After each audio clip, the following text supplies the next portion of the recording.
L'air nocturne était presque opaque à cause des gros flocons de neige volant sans fin du ciel sombre. Un homme gisait immobile sur le sol froid. Sa respiration était lourde et irrégulière. Un jeune homme mal habillé se penchait sur lui.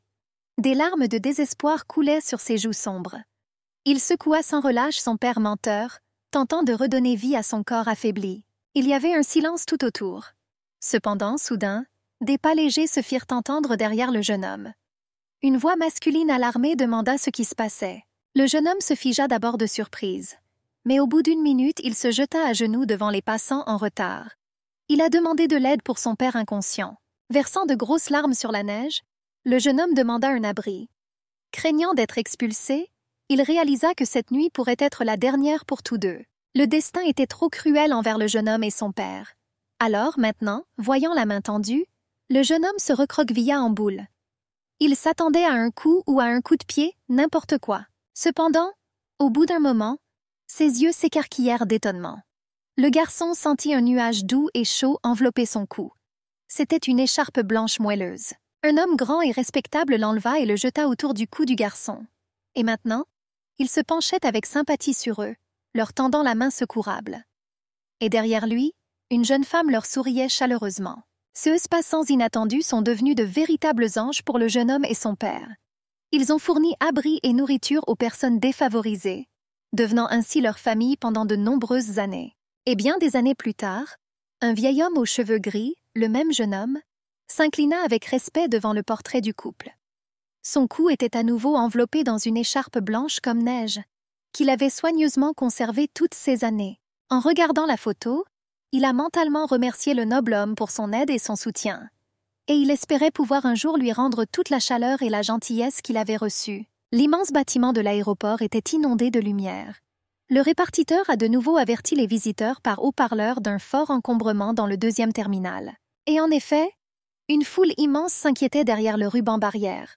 Les gens ont poussé un bruit de joie en voyant les portes s'ouvrir à l'entrée du terminal. Il semblerait qu'ils attendaient tous quelqu'un d'exceptionnel. Finalement, les portes s'ouvrirent et un grand jeune homme apparut à la porte. Sa silhouette élancée était vêtue d'un élégant costume noir et une chemise blanche comme neige soulignait l'éclat de ses cheveux. Voyant la foule en colère, le bel homme s'arrêta. Il hésita, redressa une mèche de cheveux indisciplinés qui était tombée sur son front et regarda autour de lui. L'instant d'après, ses lèvres s'entr'ouvrirent en un sourire aux dents blanches. Elles scintillaient d'une joie si sincère que toutes les filles de la foule se figèrent de joie. Chacun d'eux se demandait qui était cet incroyable bel homme. Pendant ce temps, il sauta vers la jeune fille gracieuse et douce, qui se tenait inaperçue sur le côté, et la prit dans ses bras. Le bel homme entoura joyeusement la jeune fille, l'appelant sa douce dame, et elle a simplement demandé tranquillement et embarrassée de la laisser partir le plus tôt possible. Des conversations joyeuses ont été entendues dans la foule. Tout le monde a remarqué à quel point le bel homme était heureux de voir la fille et a décidé que cette rencontre était incroyablement douce. Et bien que le jeune homme ait déjà déposé la jeune fille au sol, il a quand même continué à la serrer autour de la taille. Et elle entendit soudain des applaudissements approbateurs venant de la foule. La jeune fille était très gênée par une telle attention accrue à leur égard. Elle attrapa donc la main du jeune homme et le tira vers la sortie, voulant se cacher rapidement des regards intrusifs. Elle marchait très vite, presque en courant. Et finalement, avec soulagement, elle ouvrit la portière de la voiture garée. Dans ce document, elle a pu se cacher de l'attention de la foule. Le jeune homme ouvrit la porte suivante et la regarda offensé. Il a demandé pourquoi la gentille dame était si formelle avec lui. C'était comme s'il se sentait comme un étranger avec elle. Et la fille s'est simplement frottée avec lassitude le front avec sa main. Elle a demandé au jeune homme d'être un peu plus sérieux et de ne pas l'appeler chère dame. Après tout, ce n'était plus tout à fait approprié. À cela, le héros a objecté qu'il n'est pas si facile de changer. Après tout, il l'a appelée ainsi toute sa vie. Puis la belle lui a rappelé qu'elle avait déjà 22 ans et qu'il ne devrait donc pas la traiter comme une enfant. En entendant cela, le jeune homme lui tendit la main avec confiance. Cela a figé la jeune fille, perplexe. Son visage devint effrayé pendant un instant. Cependant, le jeune homme s'est simplement penché sur elle et a pris à la main la ceinture de sécurité, qu'elle avait complètement oubliée. Il enfonça son extrémité libre dans la serrure et tira même un peu pour être sûr. Il fallait admettre que la jeune fille n'avait pas du tout pensé à cette mesure de sécurité. Elle avait maintenant l'air découragée. Et le jeune homme lui lança un regard sournois et s'empressa de lui rappeler qu'elle n'était même pas encore diplômée de l'université. La belle, dont le nom était Hyun Eun-seo, rougit douloureusement. Elle pensait que 4 ans s'étaient écoulés depuis leur dernière rencontre. Mais Cha-jin ne semblait pas du tout changer pour le mieux. Et même s'il était parfois complètement insupportable, il était l'une des 2 personnes en qui elle pouvait avoir confiance sans limite. Et maintenant, il est enfin de retour. Hyun-eun le regarda sournoisement. Et Jin-ha a demandé quand ils pourraient rentrer chez eux. Mais la jeune fille voulait dire autre chose. Son visage était si sérieux que le jeune homme se tendit même un peu. Il ne savait pas à quoi s'attendre de cette beauté inconnue.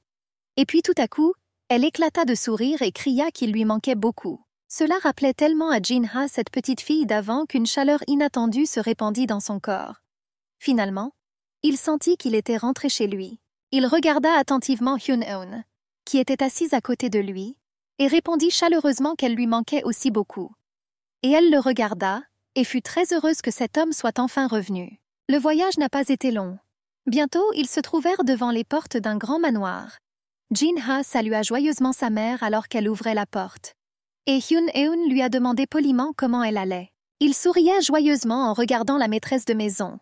Et elle a traité avec mécontentement son fils d'enfant terrible et lui a reproché de ne jamais lui rendre visite pendant ses 4 années d'études à l'étranger. Elle reprochait à la jeune fille son manque de politesse. Après tout, elle devait demander la permission pour entrer dans la maison. Hyun-eun ne s'y est pas opposée. Elle a juste souri et a humblement baissé la tête, suivant Jin-ha. Elle pensait que lorsqu'elle était entrée dans cette maison, elle se souvenait involontairement de la première fois où elle était venue ici il y a 15 ans. Elle n'était alors qu'une petite fille. Puis elle a aperçu 3 personnes devant la maison. Au début, elle remarqua le garçon maigre. À côté de lui, un jeune homme plus âgé frissonnait de froid.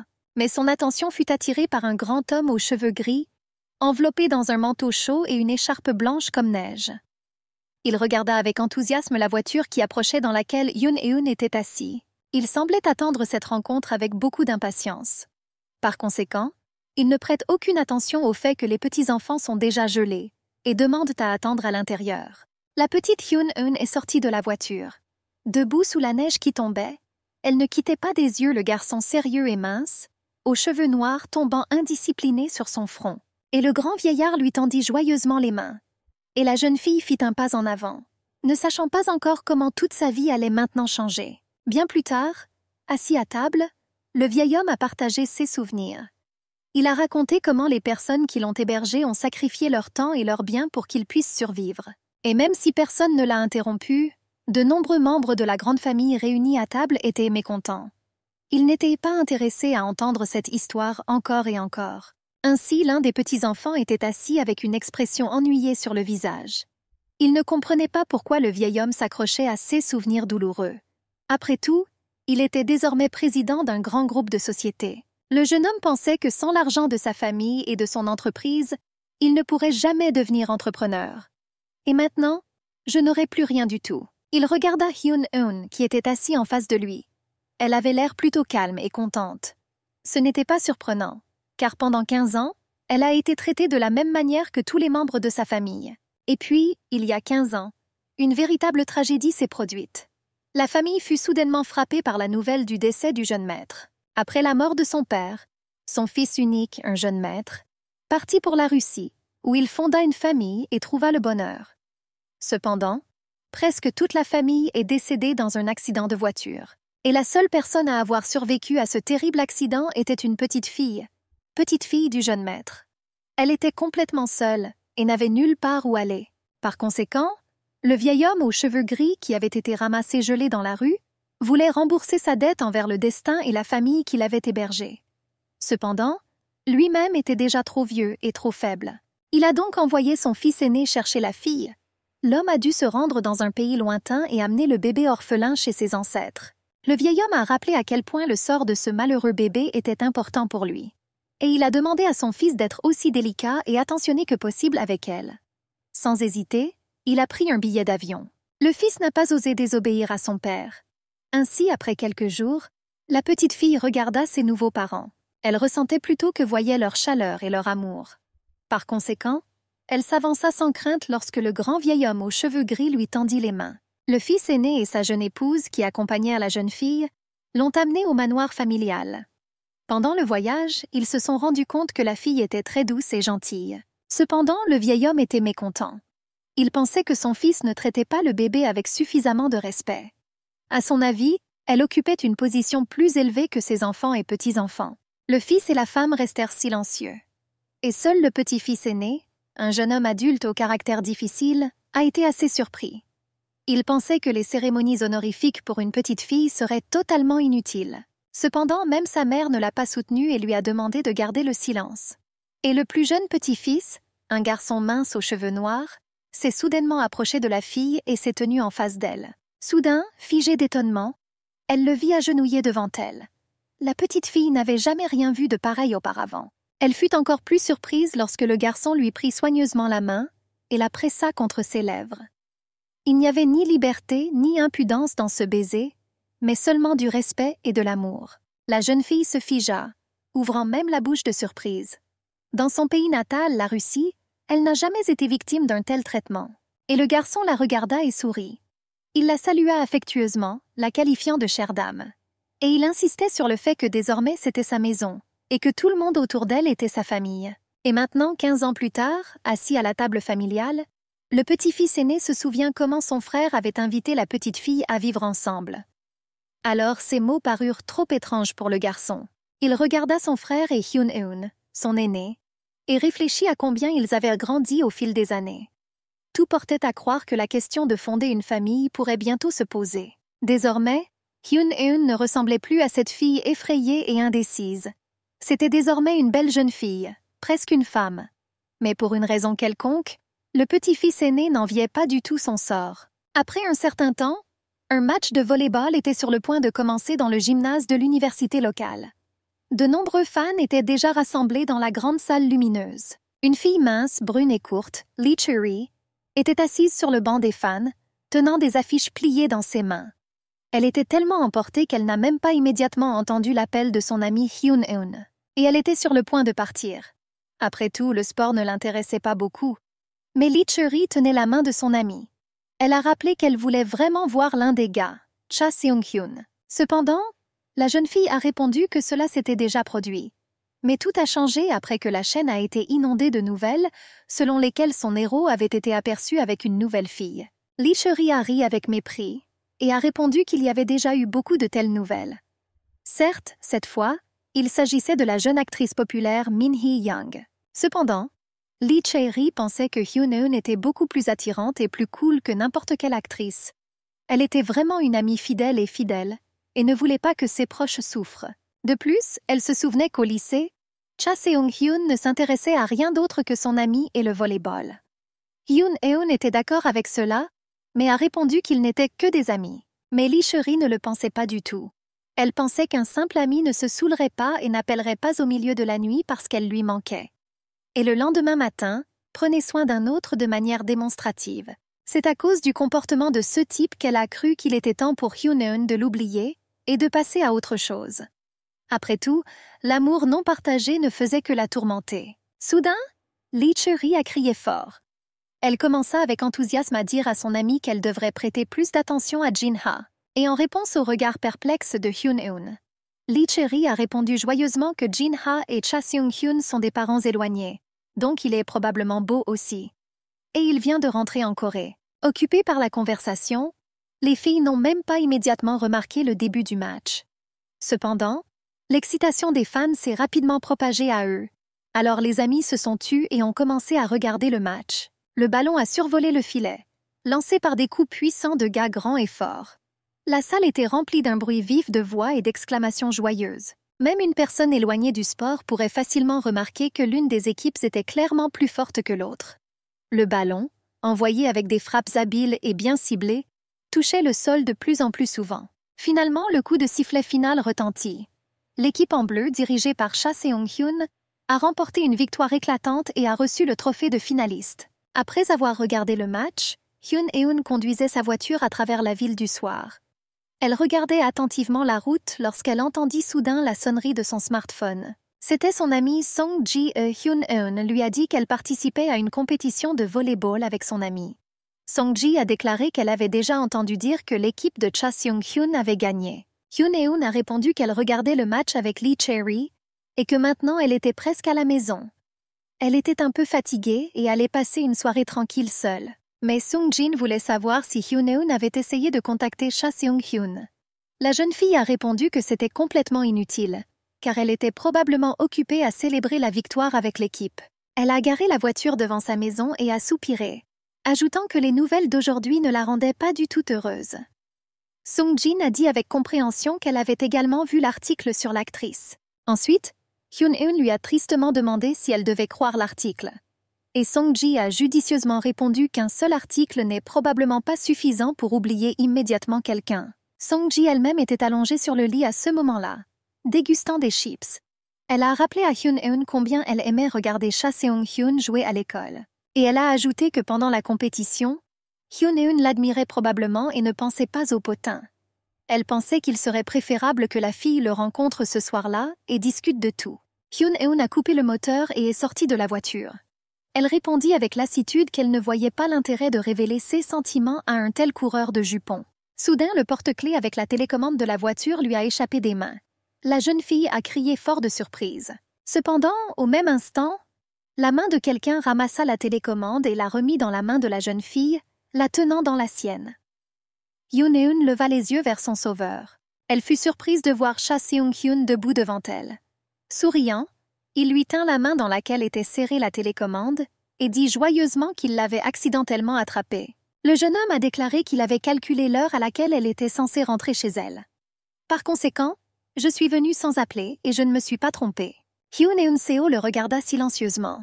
Curieusement, elle ne se sentait pas du tout heureuse que son héros se tienne maintenant à côté d'elle. Finalement, Hyun-eun a pu se contrôler. Elle retira sa main qui tenait toujours les clés de la voiture et s'éloigna même légèrement du gars. Cependant, il n'a pas abandonné. Seung-hyun a demandé pourquoi elle ne l'avait pas appelé. Et il a dit qu'il était très surpris qu'elle soit venue voir la compétition. Mais la jeune fille se détourna, comme si elle vérifiait à nouveau la portière de la voiture. Elle a répondu qu'elle ne s'attendait pas non plus à cette rencontre. Après tout, l'équipe gagnante devrait désormais organiser une fête en l'honneur de sa victoire. Pourtant, sans se retourner, elle referma la portière de la voiture. Et pour elle-même, Hyun-eun espérait que le jeune homme n'entendrait pas cette partie de sa conversation où elle parlait de confession avec son ami. Pendant ce temps, il s'était déjà approché très près et la regardait en face.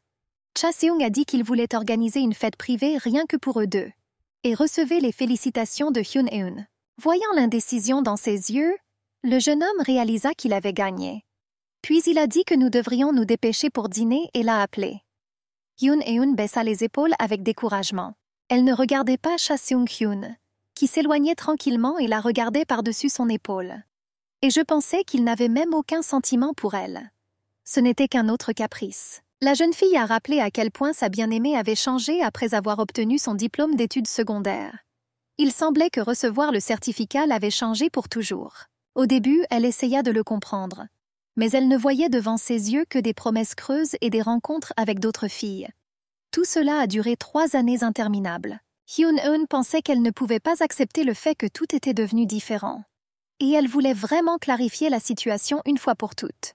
La jeune fille rêvait d'une conversation franche qui lui permettrait de tout remettre à sa place et de comprendre qui ils étaient devenus l'un pour l'autre. Mais en même temps, il lui faisait peur. Hyun-eun regarda Cha Seung-hyun. Il s'assit en face et parcourut le menu avec une expression calme. Puis elle prit une profonde inspiration et lui demanda s'il avait vraiment besoin de ses félicitations et de son attention. Et il releva la tête et la regarda attentivement. D'après le regard de ses yeux profonds, quelque chose lui faisait à nouveau mal à la poitrine. Et puis soudain, quelque chose s'est produit. C'était comme si une sorte de tourbillon passait devant la fille. C'était une beauté élancée aux cheveux cendrés. Levant la main, elle se précipita joyeusement vers Seung-hyun. La jeune fille a crié qu'elle l'avait félicité pour sa victoire et l'avait appelé bébé. Il s'agissait de la même actrice Min Hee-young, dont la relation a fait la une des journaux. Elle embrassa joyeusement le gars sur la joue et se tourna ensuite vers Hyun-eun. La fille gazouilla joyeusement tout en serrant Seung-hyun dans ses bras. S'asseyant sur une chaise à côté du gars, elle jeta finalement un bon coup d'œil à Hyun-eun. La belle s'est immédiatement exclamée qu'elle était très heureuse de cette connaissance et demandait depuis longtemps d'organiser une rencontre. Hyun-eun fronça les sourcils de confusion. Elle ne comprenait pas pourquoi ce joyeux gazouillis apprenait à la connaître. Et elle a immédiatement expliqué que la société Geum-hwan, propriété de la famille Hyun-eun, est l'une des 5 plus grandes entreprises du pays. Il ne serait donc pas superflu de rencontrer son représentant. Elle savait même que Hyun-eun était traité avec une attention particulière dans la famille. Apparemment, la jeune fille a décidé de se trouver à tout prix une nouvelle amie prestigieuse. Retenue et calme, Hyun-eun semblait être une véritable princesse héritière de l'extérieur. Même son expression faciale et ses gestes témoignaient d'une dignité cachée. Alors Min-hee a joyeusement annoncé qu'elle n'avait aucun ami et a invité Hyun-eun à devenir son amie. Elle souhaitait également échanger immédiatement ses numéros de téléphone. Et Hyun-eun a déjà eu du mal à résister à cette joyeuse pression. Par conséquent, elle a calmement remis le téléphone à l'actrice et lui a proposé d'ajouter le numéro à l'annuaire téléphonique. Même Seung-hyun était déjà un peu fatigué d'une telle persistance et lui a demandé d'arrêter. Son visage était légèrement insatisfait. Il semblait que le jeune homme n'aimait pas perdre l'attention des beautés. Hyun-eun tendait déjà son téléphone à l'actrice lorsqu'il sonna soudainement. Le nom et la photo de Jin-ha ont clignoté sur l'écran. Après s'être excusée, Hyun-eun a décroché le téléphone. Elle a répondu avec joie à l'appelant. Après l'avoir écouté pendant quelques minutes, la jeune fille a répondu qu'elle était très proche et qu'elle partait déjà. Elle a dicté le code d'entrée à Jin-ha et lui a demandé d'attendre à l'intérieur. La jeune fille se leva précipitamment et demanda pardon à Hee-young. Hyun-eun a expliqué qu'elle avait des choses soudaines à faire. Elle se dirigeait déjà vers la sortie, et l'actrice restait toujours stupéfaite et silencieuse.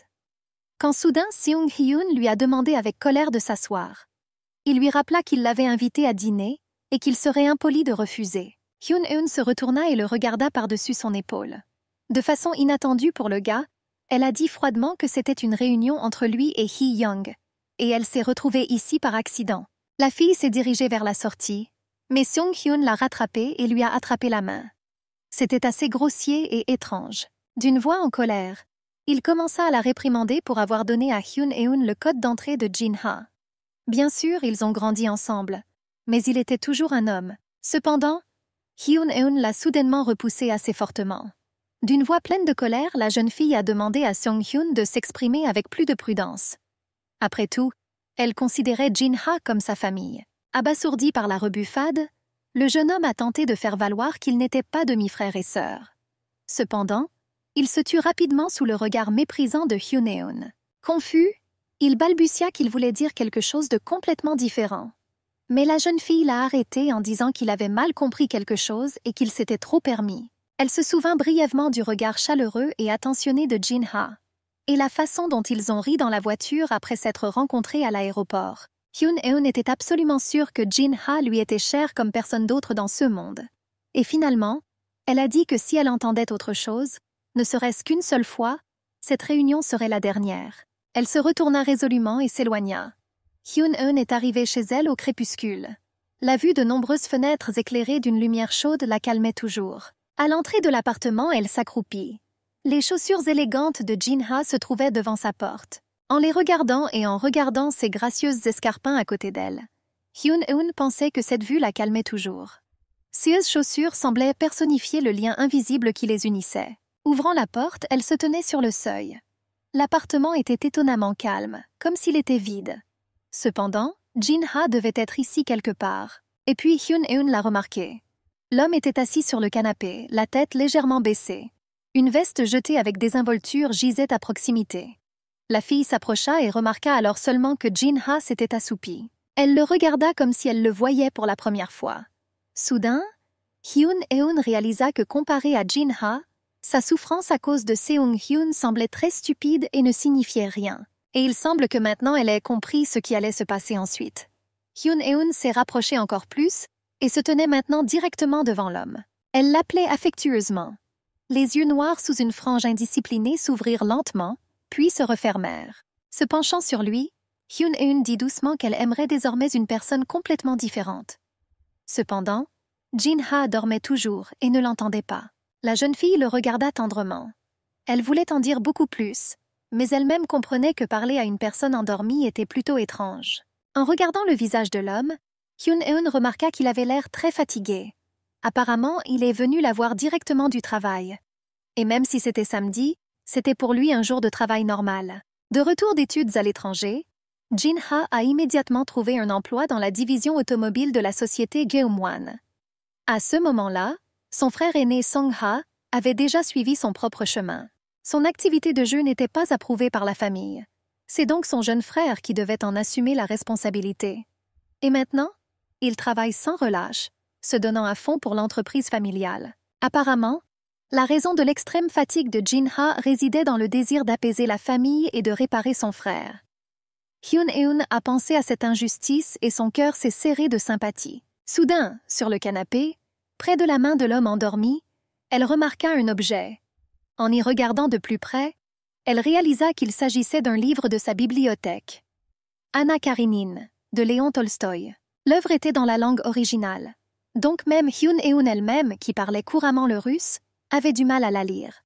Cependant, Jin-ha a quand même décidé d'essayer. La jeune fille se souvenait combien, enfant, il aimait l'écouter parler russe. Alors, voulant lui plaire, elle pouvait simplement discuter pendant des heures dans cette langue, serrant son demi-frère bien-aimé. Et maintenant, Hyun-eun a décidé de retirer discrètement le livre de la main de Jin-ha.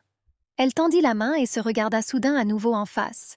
Et encore une fois, l'idée lui traversa l'esprit comme un éclair. À quel point elle était heureuse de le retrouver. La jeune fille, lentement et prudemment, pour ne pas réveiller l'homme endormi, prit le livre dans ses mains. Et soudain, j'ai senti son contact. Les yeux écarquillés d'étonnement, Hyun-eun regarda les doigts de Jin-ha lui caresser la joue. Soudain, l'homme frémit et ouvrit les yeux.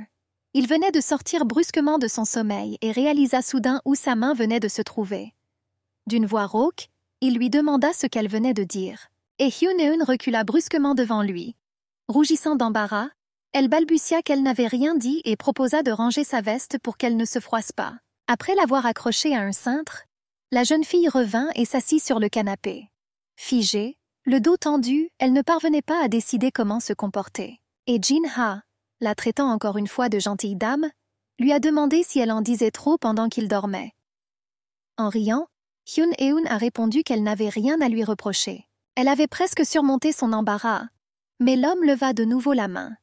Et, à sa grande honte, Hyun-eun semblait sentir à nouveau ses doigts sur sa joue.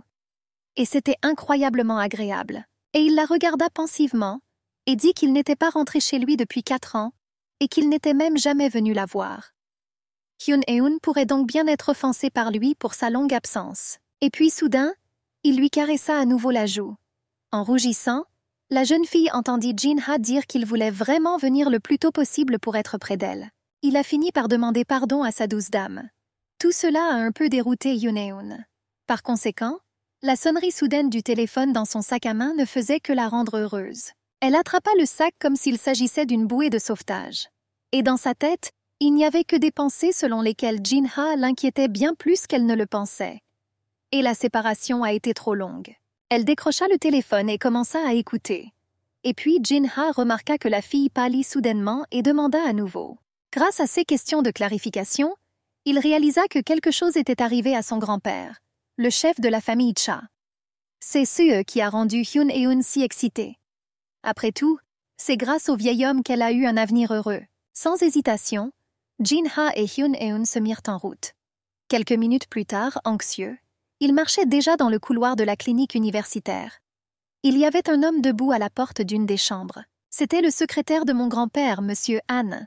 Ces petits enfants se sont précipités vers lui pour lui poser des questions. Ils savaient déjà que le grand-père avait soudainement perdu connaissance. Cela pourrait entraîner de graves problèmes de santé. Monsieur Han a répondu que le vieil homme s'était récemment réveillé. Il leur ouvrit la porte de la chambre et les invita à entrer. Hyun-eun a franchi la porte en premier. Jin-ha s'est précipité après elle, mais a été arrêté par Monsieur Han. Il s'est excusé, mais a remarqué que le vieil homme avait demandé à ne laisser entrer que Hyun-eun. Il a également ajouté que personne dans la famille n'était encore au courant de ce qui s'était passé.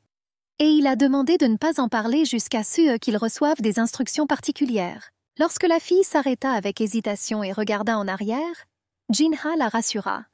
Il lui prit la main et ajouta tristement qu'il semblait que grand-père voulait lui dire quelque chose de très personnel. Le contact de sa main sembla calmer un peu Hyun-eun.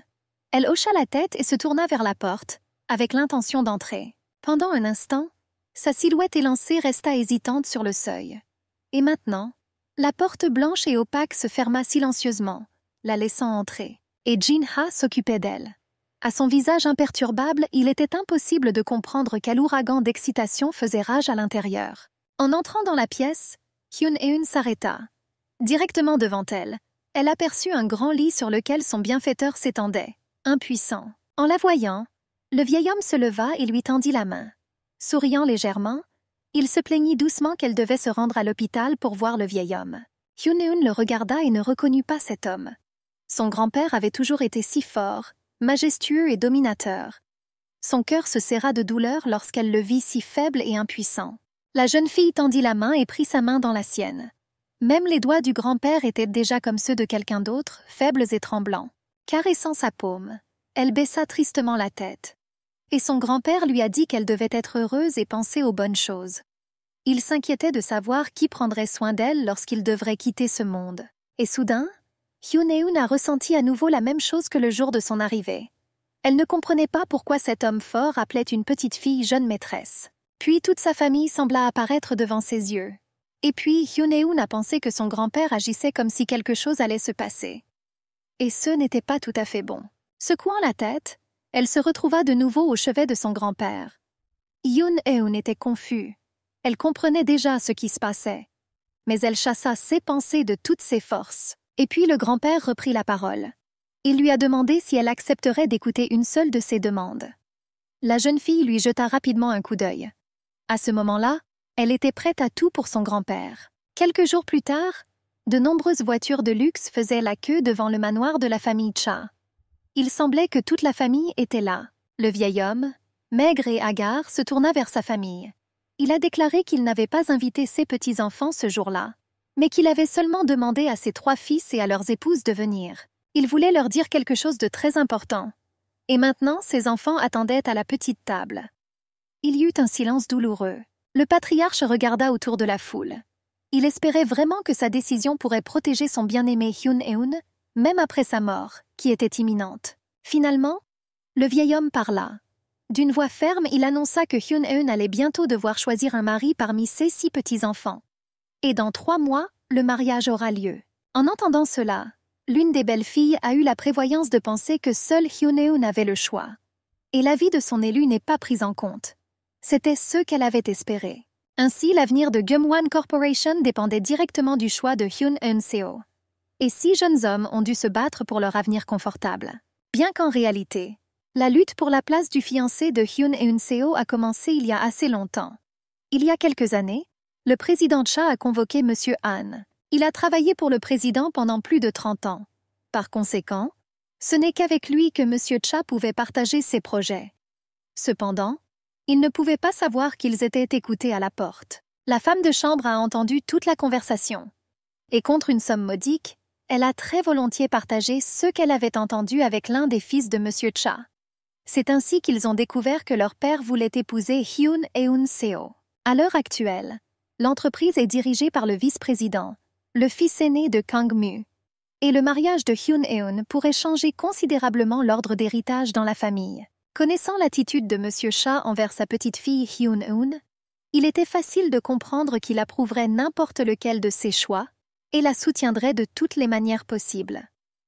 Et son héritier deviendra à l'avenir le principal concurrent de la société. Et maintenant, tous ceux qui avaient entendu parler des projets de M. Cha comprenaient que la concurrence avait atteint un nouveau niveau. Et l'avenir de toute la famille dépendait de la décision de Hyun-eun. Pendant ce temps, à l'université où Hyun-eun étudiait, régnait une excitation incompréhensible. Dans le public, il y avait un bip constant de messages arrivant sur les téléphones par bloc entier. Il semblait que tout le monde était déjà au courant de la nouvelle, et ne faisait qu'en discuter. Et le coupable derrière ce renouveau, Hyun-eun, était assis pensivement à son bureau. Elle n'a même pas entendu Lee Cheori appeler. Elle a déjà appelé la fille plusieurs fois. Finalement, Hyun-eun a répondu et a demandé à nouveau. Il s'avère que Lee Cheori ne pouvait pas croire que tout ce qui était écrit dans les journaux et en ligne était vrai. Maintenant, Hyun-eun n'avait d'autre choix que de le confirmer. Il faut vraiment qu'elle se marie. Lee Cheori a même gémi de frustration et de colère. Mais Hyun-eun a seulement dit humblement qu'elle avait déjà tout expliqué à son amie. Et elle n'avait tout simplement pas d'autre choix que d'accepter de répondre à la demande de son grand-père. Soudain, Lee Cheori lui attrapa la main. Elle a commencé à convaincre ardemment la jeune fille de ne pas prendre de mesures précipitées et a même proposé de l'accompagner chez le président Cha. Cependant, Hyun-eun ne bougeait pas. Elle a seulement demandé avec tristesse à son amie ce qu'elle dirait à son grand-père dans ce cas.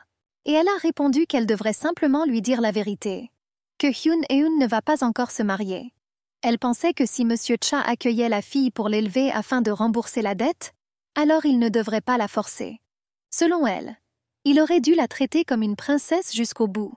Mais il n'avait certainement pas le droit de la forcer à se marier dans des conditions très limitées et dans d'autres conditions. Lee Cheori pensait qu'avec cette demande, le grand-père avait simplement trahi la fille, et elle était furieuse de ne pas comprendre cela. Cependant, Hyun-eun a répondu qu'elle était très reconnaissante envers son grand-père pour tout. Mais Lee Cheori a continué à convaincre Hyun-eun que la décision de se marier, qui changerait tout son destin, ne pouvait pas être prise sous une telle pression. Vous ne pouvez pas prêter votre vie. Après tout, il était clair pour la jeune fille que cela ne se terminerait pas par un simple mariage. Ensuite, Hyun-eun devra donner naissance à un enfant, un héritier. Et tous ses rêves d'étudier à l'étranger devront être abandonnés. Et bien que Lee Cheori ait été très convaincante, Hyun-eun lui a rappelé que ses études étaient également financées par cette famille. Et c'est eux qui ont dû payer le voyage. Après une pause, elle a dit tranquillement qu'après la mort de ses parents en Russie, personne ne l'avait aidé. Tous ses proches n'ont rien fait. Et sans Monsieur Cha, on ne sait pas ce qui lui serait arrivé. Hyun-eun avait même peur de penser où elle pourrait être sans son grand-père. Elle pensait donc qu'elle lui devait une énorme dette. Et j'ai demandé à mon ami ce qui était si difficile dans le simple fait de se marier. Ces paroles semblaient raisonnables et calmes. L'excitation et la confusion n'étaient révélées que par ses mains, anxieusement serrées en poing. Lee Cheori s'est sentie vraiment désolée pour son amie. Mais elle ne comprenait pas du tout comment l'aider autrement. Alors j'ai juste serré la fille dans mes bras et j'ai pressé ma tête contre elle. Tout était incroyablement difficile. Après une pause, Lee Cheori a demandé qui Hyun-eun envisageait de choisir. Elle pensait que cela ne devrait jamais être Seung-hyun. Après tout, son attitude envers Hyun-eun ne pouvait pas être qualifiée de bonne. Elle a suggéré de s'arrêter à Jin-ha. Cependant, Hyun-eun a protesté avec véhémence. Elle pensait que son élu souffrirait également beaucoup de ce mariage. Et Jin-ha lui était trop cher. Et Hyun-eun ne voulait pas qu'il la déteste pour ça. Mais Lee Cheori ne comprenait pas pourquoi elle devait s'arrêter à Seung-hyun, qui avait tant humilié son amie par son comportement. La pauvre fille a parfaitement compris tout cela. Elle se souvenait du comportement de Seung-hyun, et elle savait qu'elle aimerait vraiment choisir un autre candidat. Sa rêverie fut soudainement interrompue par son téléphone portable émettant soudain un tri aigu. Hyun-eun fut surpris de lire le nom de l'appelant sur l'écran. C'était Namjoon. La jeune fille ne s'attendait pas du tout à cet appel. Cependant, cela a conduit au fait que très vite elle entra dans un petit restaurant mignon. Elle fut conduite à une table confortablement située dans le coin le plus éloigné de la pièce. Hyun-eun s'assit et porta le verre à ses lèvres. Elle regarda avec attente son homologue qui leva également son verre. Jusqu'à présent, la jeune fille ne comprenait pas pourquoi elle était invitée. Assis en face d'elle se trouvait Namjoon, l'un des petits-enfants de Monsieur Cha. Il s'est toujours montré très prometteur, et il était une fois même le professeur de mathématiques de Hyun-eun. L'homme s'est excusé pour cet appel soudain. Il a également demandé si Hyun-eun était surpris par l'invitation. La jeune fille répondit avec retenue que c'était effectivement un peu inattendu, et il a calmement noté qu'elle devrait choisir un mari parmi l'un des petits-enfants de Monsieur Cha. Et comme lui-même en est un, il a décidé de ne pas tarder. Hyun-eun imaginait la pression que ses parents mettaient sur l'homme. Et elle s'est empressée de s'excuser d'être à l'origine d'inquiétudes accrues. Cependant, Namjoon a immédiatement répondu qu'elle n'avait aucune raison de s'excuser. Après tout, on lui a posé une condition, se marier avant d'obtenir son diplôme universitaire. Donc Hyun-eun ne devrait pas se blâmer. Il répéta encore une fois que la jeune fille n'avait absolument rien à voir là-dedans. Ces paroles étaient censées calmer Hyun-eun.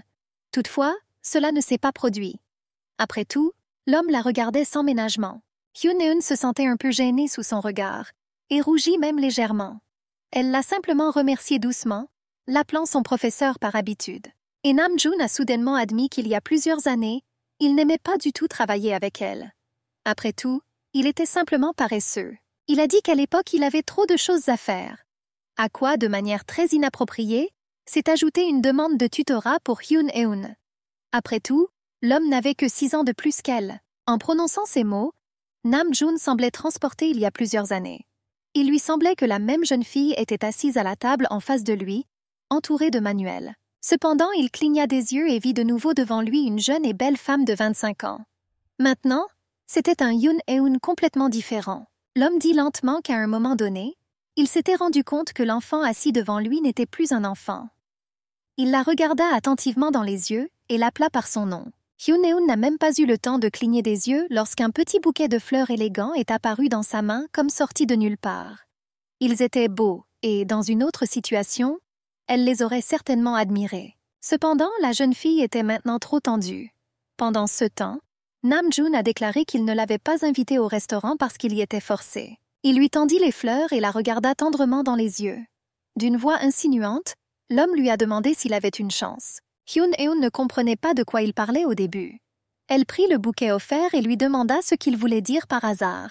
Et Namjoon a répondu joyeusement qu'il ne demandait que 5 rendez-vous. Et il n'a besoin de rien d'autre. Il regarda la jeune fille avec attente. Et elle serra le bouquet contre elle et réfléchit. Pour une raison quelconque, elle ne pensait même pas avoir plus d'un choix. En regardant l'homme, elle pensa que cela pourrait être sa chance de salut. Et une vie longue et heureuse, qu'elle vivra sans gâcher le sort d'une personne chère. Un peu plus tard, Yoon-eun effectuait des tâches ménagères en faisant ses courses au supermarché. Elle était accompagnée de Jin-ha, qui poussait un gros chariot. Elle se souvenait que son frère aîné lui avait demandé d'acheter de la bière. Après avoir placé le paquet dans son chariot, Yoon-eun s'est souvenu qu'elle aurait dû acheter quelque chose pour son bain. Elle se dirigea vers la section des soins de la peau et sélectionna une bombe de bain. Alors que Yoon-eun s'éloignait du comptoir, elle remarqua Jin-ha. Il s'accroupit à proximité et regarda quelque chose dans un grand panier posé sur le sol. En se rapprochant, la jeune fille regarda par-dessus son épaule. Yoon-eun a été surprise de voir que le panier était rempli de canards en caoutchouc jaune avec lesquels les enfants adorent nager. En entendant ses pas, Jin-ha se retourna et la regarda sournoisement. Il a demandé si Yoon-eun se souvenait à quel point elle les aimait quand elle était enfant. Voyant sa confusion, l'homme a ajouté que lorsqu'elle était enfant, il lui était trop difficile de faire confiance aux autres. C'était donc lui qui était responsable du bain, de l'habillement et du sommeil du bébé. Et il se souvenait bien que pendant le bain, le petit Yoon-eun ne s'était pas séparé de ses jouets. Jin-ha eut à peine le temps de finir de parler que la jeune fille couvrit ses lèvres avec sa paume. Rougissant d'embarras et d'agacement, Yoon-eun lui rappela qu'elle lui avait demandé de ne jamais mentionner cela en dehors de la maison. Et maintenant, elle avait peur que quelqu'un d'autre l'entende. Mais Jin-ha lui a retiré la main et a demandé pourquoi elle était si stricte et catégorique.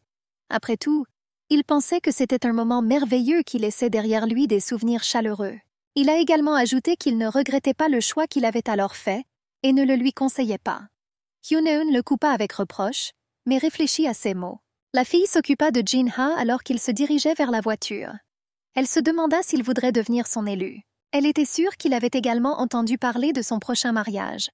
Et je ne comprenais pas pourquoi Jin-ha était si calme et faisait semblant de ne rien savoir. Tard dans la soirée, Yoon-eun se tenait sur le balcon du manoir. Elle espérait que le vent frais de la nuit rafraîchirait sa tête brûlante et mettrait de l'ordre dans ses pensées. Soudain, elle entendit un appel venant de derrière. Quelqu'un s'approchait, appelant gaiement sa jeune maîtresse. Certains petits enfants essayaient parfois, en plaisantant, de faire semblant d'être respectueux. En se retournant, elle a vu Song-ha, le petit-fils aîné de Monsieur Cha et le frère de Jin-ha. Ils s'approchaient, une canette de bière à la main. En s'approchant, il s'inclina d'un air espiègle et ajouta qu'il boirait avec une grande gratitude la bière que lui avait achetée la demoiselle. Ces paroles ont fait rire Yoon-eun. Après avoir bu une gorgée de bière, l'homme parla. Il a demandé à Yoon-eun de ne pas penser que leur rencontre sur le balcon était prédéterminée par le destin. Et il a ajouté qu'il s'était déjà exclu des candidats au mari. Et quand la jeune fille demanda à nouveau avec surprise, il remarqua qu'il y avait 10 ans de différence entre eux. Il pensait clairement que c'était trop pour un mariage. Et je ne pensais pas que cela valait la peine de vivre une telle chose simplement par respect pour mon grand-père. Song-ha a également ajouté qu'il est peu probable que Yoon-eun sache comment les choses se sont réellement passées. Après tout, Monsieur Cha envisageait depuis très longtemps d'en faire l'épouse d'un de ses petits-enfants. Il s'est avéré que tous les petits-enfants plus jeunes que Song-ha ont reçu des instructions de leur grand-père dans leur enfance sur la façon de se comporter dans la vie de famille. Apparemment, mon grand-père tenait régulièrement de telles conversations. Yoon-eun, en entendant cela, rougit de honte. Elle a même demandé à nouveau, décidant qu'elle avait mal compris Song-ha. Et lui, sirotant joyeusement de la bière dans une canette, dit qu'il en était ainsi.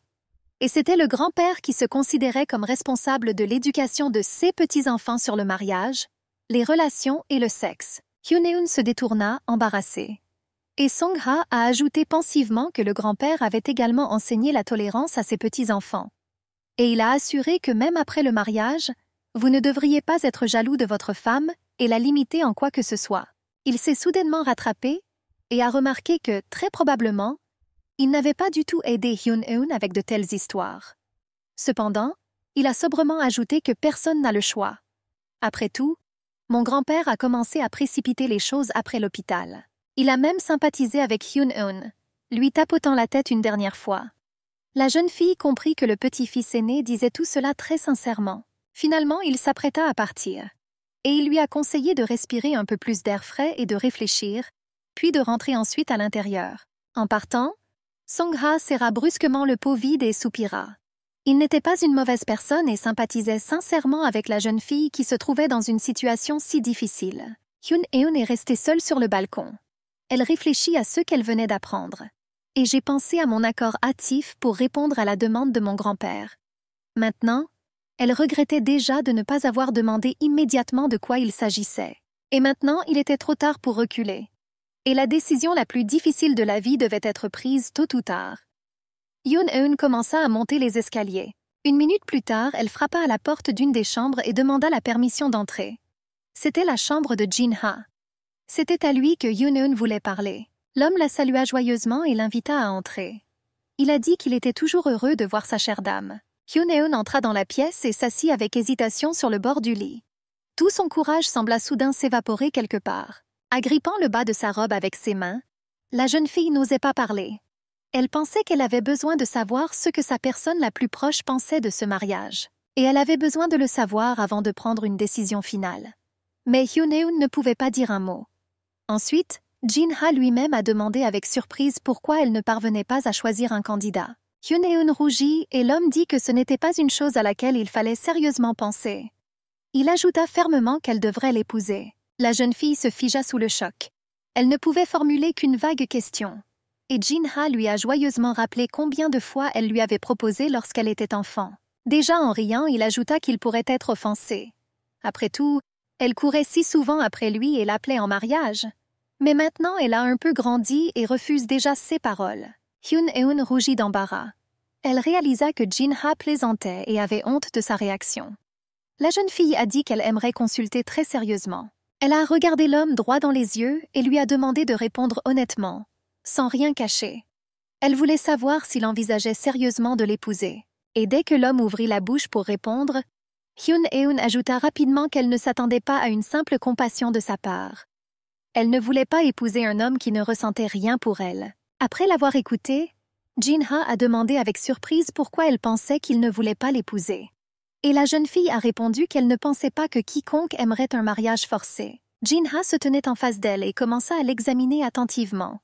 Il la regarda silencieusement droit dans les yeux avec un regard chaleureux qui était si familier à Hyun-eun depuis son enfance. Soudain, il s'est approché et s'est assis sur le bord du lit, là où Hyun-eun était déjà assis. La fille dut bouger un peu et poser ses jambes sur le lit. Se penchant très près, Jin-ha lui caressa la joue. Il lui dit avec reproche qu'elle ne devrait pas du tout lui dire cela. L'homme a ajouté qu'elle était poussée vers ce mariage. Et c'est pour cela que c'est le plus difficile pour elle dans cette situation, même s'il y a une illusion de choix. En lui caressant les cheveux, il ajouta doucement que le mariage aurait probablement lieu de toute façon. Et si cela ne peut être évité, alors il demande à jouer avec lui. Il s'est assis très près, courant dans les cheveux de Hyun-eun. Et elle pensa soudain que techniquement, ils étaient parents. Cependant, elle le considère encore souvent comme un homme et non comme un parent. La jeune fille s'est depuis longtemps admise qu'elle était très attirée par Jin-ha. Cependant, maintenant, pour une raison quelconque, elle le repoussa résolument. La jeune fille était complètement confuse et ne comprenait pas du tout quoi faire. Elle a dit avec embarras que s'ils se mariaient, il devrait partager un lit avec elle. Ils devront coucher ensemble en tant que mari et femme. Et maintenant, Hyun-eun lui demandait s'il pouvait lui faire ça. Avant de finir de parler, la jeune fille vit à quel point Jin-ha la regardait intéressée. On aurait dit qu'il ne jouait pas du tout. La jeune fille se sentait même mal à l'aise sous son regard. Et l'homme dit pensivement qu'après ces mots, il avait compris quelque chose. Maintenant, Il était absolument sûr que personne d'autre que lui n'aurait dû devenir son mari.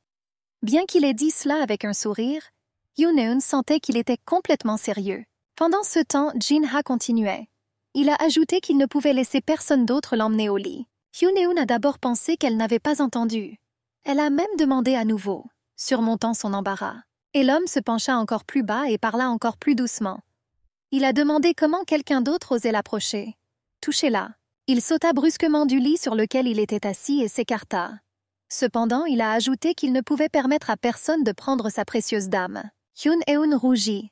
C'était la première fois qu'elle entendait une telle confession de la bouche de Jin-ha. Et il leva vers elle ses yeux brillants et la regarda en face. Et il m'a demandé de le choisir et de ne penser à rien d'autre. Après tout, selon lui, à cette question, lui seul pouvait être la bonne réponse. Et Yoon-eun se souvint soudain d'un passé lointain. Une petite fille fragile était assise devant un grand piano noir, les mains sur les touches. C'était un concert de rapport scolaire. Et son jeune participant était très inquiet.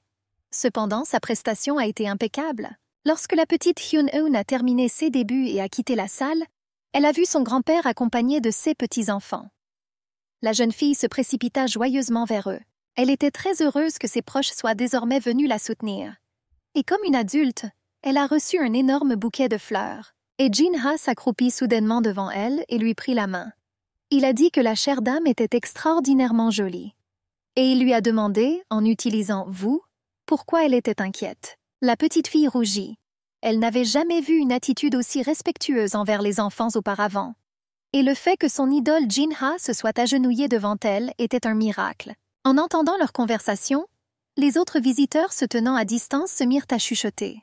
Certains considéraient même que ce traitement infligé à un bébé était assez humiliant pour un homme adulte. Cependant, Jin-ha n'y prêta aucune attention.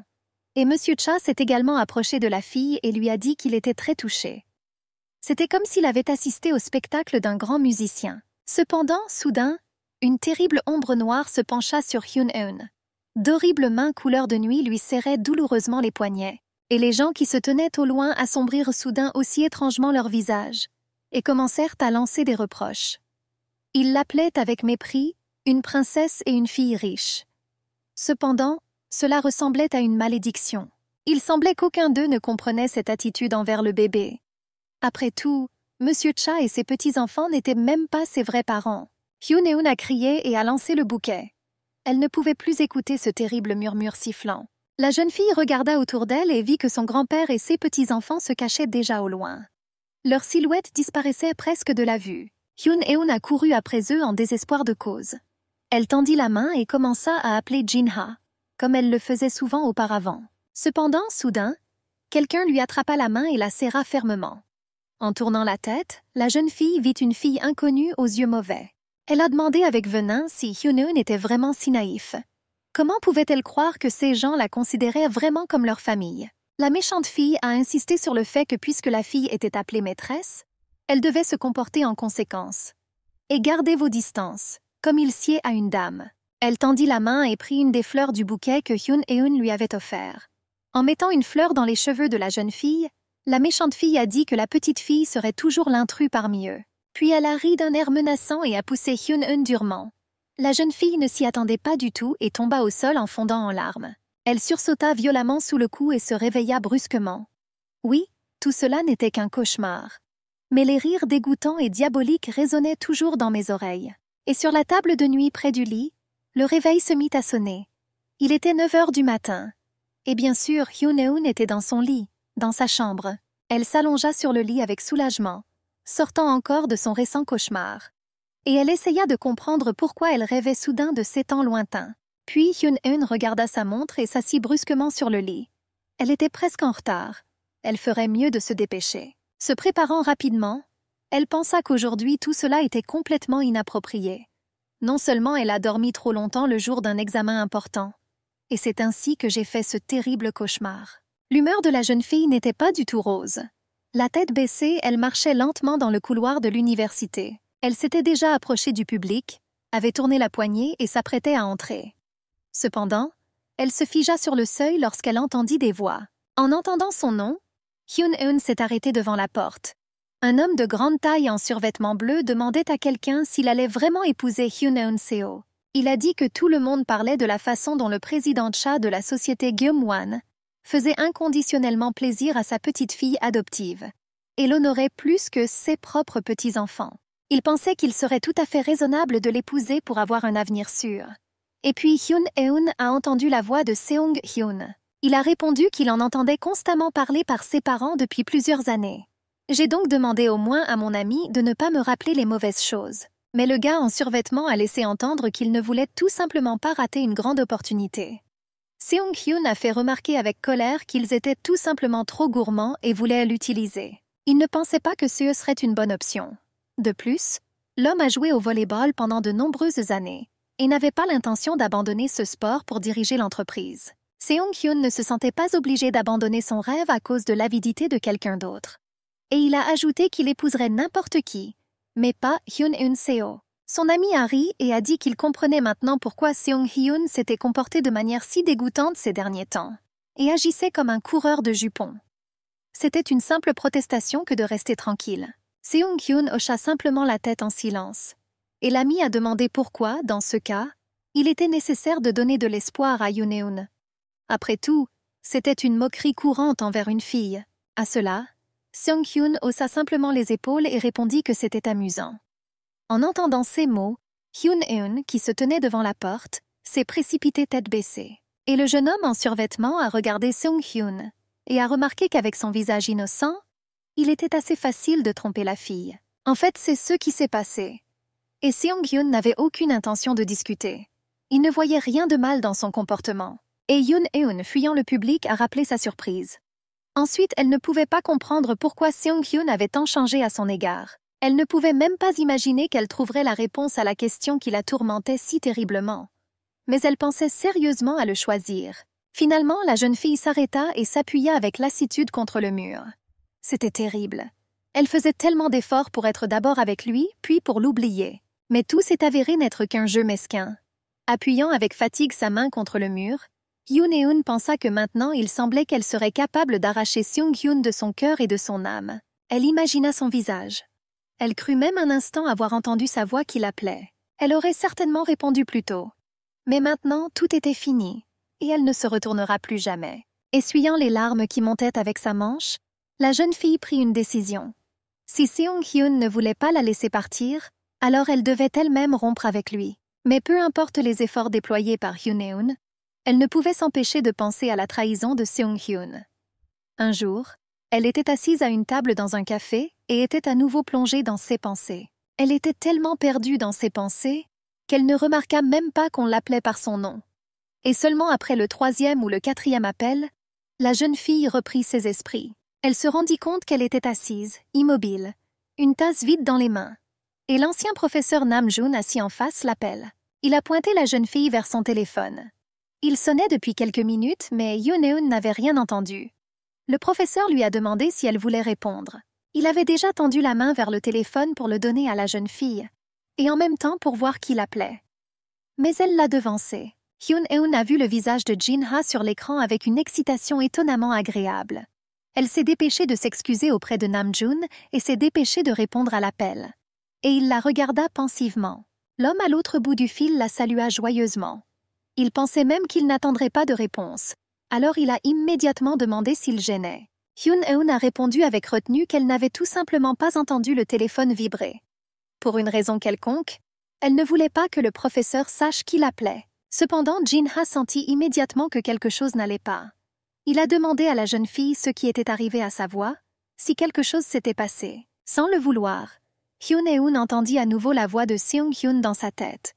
Il répéta encore une fois qu'il était prêt à sortir avec n'importe qui, à condition que ce ne soit pas avec elle. Cependant, elle fut impressionnée par la rapidité avec laquelle Jin-ha réalisa que quelque chose lui arrivait.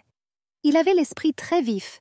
Cependant, la jeune fille lui a assuré que rien ne s'était passé. Mais l'homme a persisté. Il remarqua immédiatement que Hyun-eun ne disait pas la vérité et le lui reprocha. Il lui a également demandé où elle se trouvait et lui a proposé de venir immédiatement. Et à ce moment-là, elle regardait le professeur Nam-joon, qui buvait calmement du café. Hyun-eun était sur le point de répondre qu'elle était avec lui maintenant. Mais soudain, elle s'arrêta et se tut au milieu d'une phrase.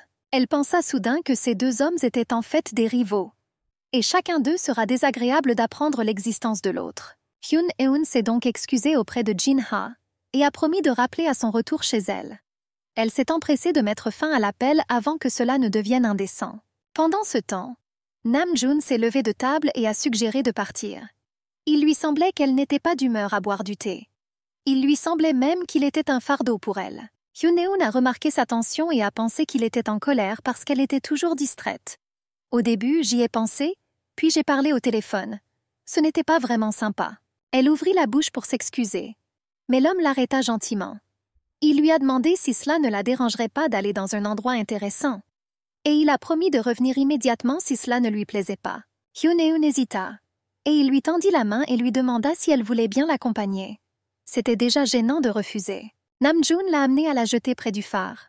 À ce moment-là, le soleil venait juste de se coucher sur la mer, remplissant le ciel et l'eau d'éclairs enflammés.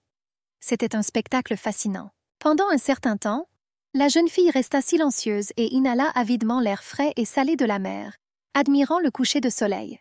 Puis elle s'est retournée et a dit que c'était vraiment incroyablement beau. Cependant, dès que le soleil s'est couché, ils ont dû retourner à la voiture car il faisait très froid.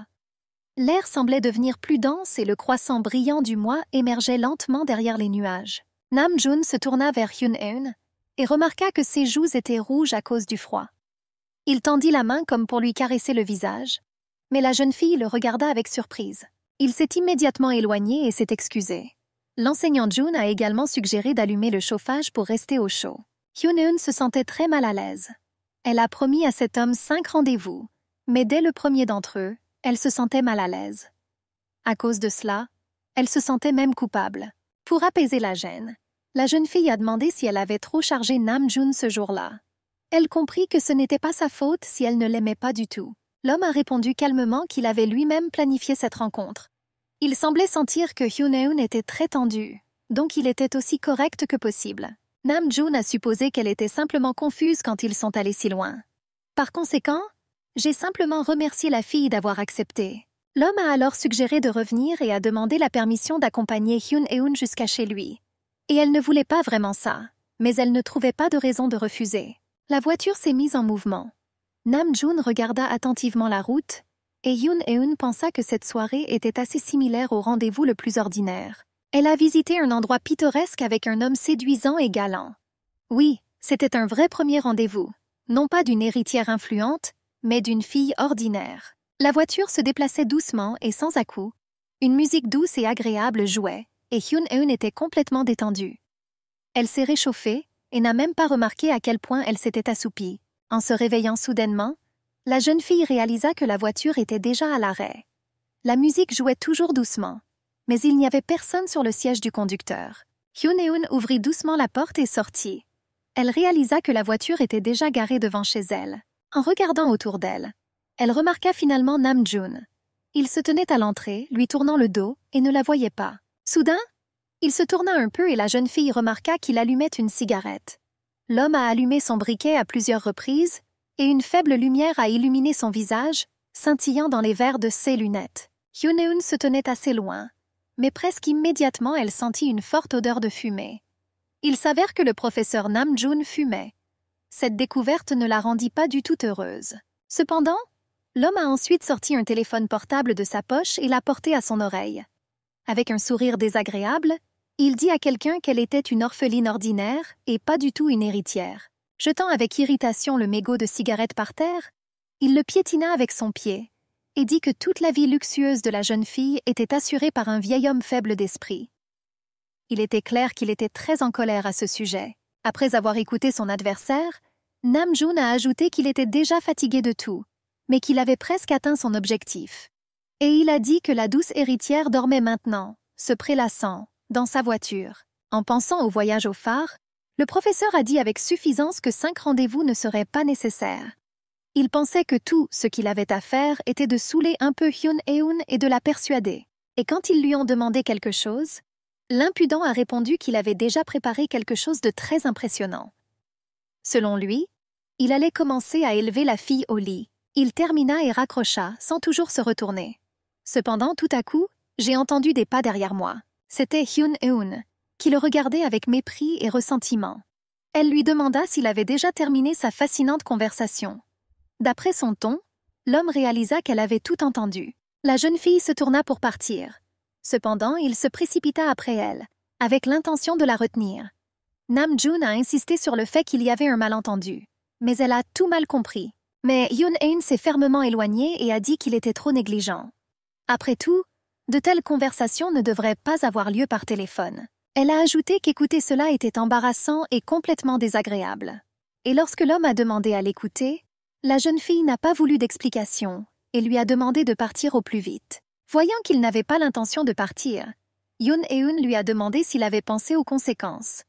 Et sait-elle ce qui se passera si elle en fait allusion à Monsieur Cha? Voyant la peur de Namjoon, la jeune fille lui a fermement demandé de ne plus l'approcher désormais s'il ne voulait pas apprendre une leçon d'éducation de son grand-père. Les dents de l'homme serraient de colère. Blanc d'indignation, il lui demanda comment elle osait se comporter ainsi. L'instant suivant, sa main s'envola dans les airs pour frapper. Yoon-eun se figea de peur. Cependant, la main de Namjoon fut immédiatement interceptée par Jin-ha. C'était comme s'il était apparu de nulle part. Et maintenant il regardait le professeur avec un regard indigné, serrant la fille dans ses bras. Et elle restait là et n'arrivait toujours pas à reprendre ses esprits. Yoon-eun avait du mal à croire qu'elle avait failli être touchée. Et maintenant, elle comprenait qu'une seule personne avait besoin de ce mariage. Elle se sentait désolée d'avoir fait une promesse à Monsieur Cha. Après tout, sa famille la déchirait littéralement. Mais tout cela ne serait pas arrivé si elle avait refusé de se marier. Yoon-eun pensait que le vieil homme avait tout prévu même lorsqu'elle avait franchi pour la première fois le seuil de sa maison. Puis il sembla que toute la famille l'acceptait comme l'une des leurs. Pendant de nombreuses années, elle a vécu calmement et heureuse, baignée dans l'amour et les soins de Monsieur Cha et Jin-ha. Je profitais simplement de la vie. Tout cela était-il vraiment juste pour qu'elle devienne un jour l'héritière de l'entreprise et propriétaire d'une fortune? Et c'est ce qui s'est passé pour elle maintenant. Elle venait d'échapper aux foudres de son ancien professeur. Elle le connaissait depuis l'enfance, et il était toujours doux et attentif. Mais maintenant, seule l'apparition inattendue de Jin-ha la sauva d'un coup soudain. Et maintenant, Yoon-eun ne voulait qu'une chose: partir rapidement et se cacher de tout le monde. Elle se dirigea brusquement vers la porte d'entrée, et Jin-ha sentit son mouvement. D'un geste brusque, il repoussa la main de Namjoon et le repoussa. Il ne s'attendait pas du tout à quelque chose de pareil, et regarda l'homme avec étonnement. Mais une grimace de colère apparut sur son visage. Il ne semblait pas comprendre d'où venait Jin-ha. C'était comme s'il sortait de terre et transperçait désormais l'ennemi d'un regard obstiné. Jin-ha n'a jamais baissé la main, prêt à repousser une nouvelle menace. Mais tout était assez simple. Même pendant la conversation téléphonique depuis le café, Yoon-eun a promis de l'appeler lorsqu'elle serait à la maison. Mais Jin-ha n'a jamais reçu l'appel. Il est venu parce qu'il était inquiet, car il était déjà très tard et la jeune fille ne répondait pas à ses appels. Et maintenant, il voulait savoir ce qui s'était passé ici et qu'elle avait failli être touchée. Et puis soudain, Namjoon a demandé à Yoon-eun, la qualifiant de mignonne, ce qui se passait. Et elle s'est soudainement éloignée et s'est même déplacée un peu sur le côté. Il semblait que Yoon-eun ne voulait plus de la compagnie de qui que ce soit. Ensuite, Jin-ha a demandé pourquoi Namjoon l'avait soudainement qualifiée de mignonne. En même temps, ses yeux brillaient d'un feu méchant. À cet instant, il ressemblait plus à un animal prédateur qu'à un homme. Mais Namjoon ne voulait pas battre en retraite. Il a déclaré avec audace que même si la situation semblait ambiguë, il voulait quand même mettre fin à la conversation. En même temps, il a demandé à Jin-ha de s'éloigner. En entendant parler de la conversation, l'homme bouillonna à nouveau. Son visage était déformé par une telle colère que le professeur recula même. Avec un effort incroyable, il parvint à se retenir. Jin-ha a seulement demandé pourquoi Namjoon avait qualifié l'attaque de conversation. Et il se dirigea vers l'entrée de la maison, guidant prudemment Yoon-eun. Et le professeur, abasourdi, restait debout dans la rue. Il ne pouvait se remettre de son étonnement et de sa surprise. Après tout, un Jin-ha complètement différent venait d'apparaître devant lui. Il n'avait jamais rencontré un adversaire aussi fort, puissant et sûr de lui. Pendant ce temps, Yoon-eun, soigneusement soutenu par Jin-ha, entra dans son appartement. Dès qu'elle franchit le seuil, elle s'appuya, épuisée, contre le mur pour ne pas tomber. L'homme s'est précipité vers elle, mais la jeune fille s'est éloignée et a marché dans le couloir. Elle avait l'air complètement brisée et fatiguée. Jin-ha a essayé de l'arrêter en lui tenant la manche, mais elle lui échappa facilement des mains. L'homme regarda avec surprise Yoon-eun le repousser. Elle l'a fait de toutes ses forces, mais elle était très déterminée. Lorsque Jin-ha se retira finalement, la jeune fille se tourna vers lui. Elle a demandé pardon et a dit qu'elle ne voulait voir personne maintenant. Même une personne si proche. L'homme baissa tristement la tête. Cependant, il ne lui a pas fait savoir, par un seul mot ou un seul geste, qu'il était déçu. Il a juste dit doucement qu'il était vraiment désolé pour sa chère dame. En entendant cela, Yoon-eun ferma les yeux comme si elle souffrait. Elle ne comprenait pas pourquoi il lui présentait ses excuses. Après tout, c'est elle qui a transféré sa peur et son irritation sur un être cher qui n'était responsable de rien. Et Jin-ha s'était déjà ressaisi et la regardait à nouveau avec un léger sourire. Il dit facilement qu'il partait déjà et lui souhaita même bonne nuit. Il se dirigea vers la sortie, et Yoon-eun restait debout et s'occupait de lui. Elle venait d'être une fois de plus convaincue de l'extraordinaire noblesse de cet homme. Dès que la porte claqua derrière lui, Yoon-eun tomba au sol, épuisée. Cette journée a été si difficile et interminable pour elle. Et le pire, c'est que tous les jours commençaient à devenir comme ça. Elle se souvint soudain de son cauchemar d'hier. Il lui vint soudain à l'esprit que cela pourrait être une sorte d'avertissement. Mais le pauvre Yoon-eun ne l'a pas écouté. Et maintenant, il s'est avéré que cette journée était presque devenue la pire de sa vie. Épuisée et épuisée, elle s'est couchée très tard. Et très vite, elle fut réveillée par les rayons lumineux du soleil qui inondèrent la pièce. Les feuilles des plantes d'intérieur scintillaient comme des émeraudes. Yoon-eun se retourna avec l'intention de dormir un peu plus. Cependant, soudain, elle entendit un son. La jeune fille ouvrit les yeux, se redressa et devint alerte. C'était étrange car il ne pouvait y avoir personne d'autre qu'elle dans l'appartement. Elle se leva et marcha pieds nus en silence dans le couloir à la recherche de la source du son. Cela semblait venir de la cuisine. Frottant ses yeux endormis, Yoon-eun se tenait sur le seuil. Hier, elle était si fatiguée que maintenant elle n'avait même plus le temps d'avoir peur d'une invasion inattendue. Et une image incroyable est apparue devant ses yeux. Jin-ha, vêtu d'un pantalon, d'une chemise blanche et d'un long tablier, remuait quelque chose dans une casserole sur la cuisinière. En entendant ses pas, il se retourna et lui sourit chaleureusement. En lui souhaitant le bonjour, l'homme lui a demandé de se préparer rapidement. Yoon-eun ne comprenait plus rien du tout. Elle ne pouvait que murmurer la question de savoir où ils allaient. Cependant, Jin-ha a répondu que c'était une surprise. Elle n'avait d'autre choix que d'obéir. Et très vite, ils se trouvaient déjà à l'entrée du parc d'attractions. C'était bruyant et bondé, comme dans n'importe quel bon parc. En franchissant la porte, Yoon-eun a crié de joie. Elle a été impressionnée par la variété des attractions et des divertissements cachés dans le parc. Et Jin-ha la regarda en face et admira son sourire heureux avec satisfaction. Il était sincèrement heureux que la jeune fille aime toujours les manèges et divers divertissements. L'homme lui a rappelé que lorsqu'elle était enfant, elle irait mieux dès qu'un parc d'attractions lui serait proposé comme remède. Il a toujours agi de façon impeccable. Yoon-eun s'est rendu compte que Jin-ha, calme et réservé, était toujours inquiet de la situation d'hier. Et j'ai donc décidé de lui remonter le moral à l'ancienne manière éprouvée. Cela parlait d'attention, de participation et de soins et était très agréable. Yoon-eun prit la main de l'homme et lui serra légèrement les doigts. Elle lui était très reconnaissante pour une telle attention. La jeune fille le regarda sournoisement. Et Jin-ha lui répondit avec le même regard sournois. Les deux se comprenaient définitivement parfaitement sans mots. L'homme a finalement proposé d'entrer. Et Yoon-eun a commencé à le suivre, mais s'est soudainement arrêté et lui a demandé d'attendre. Elle lui a demandé s'il l'avait vraiment amené ici juste pour se détendre. Et quand Jin-ha essaya de lui répondre cérémonieusement, elle l'arrêta. La jeune fille a demandé, au moins ce jour-là, de ne pas lui rappeler sa position particulièrement respectée et de ne pas la qualifier d'héritière.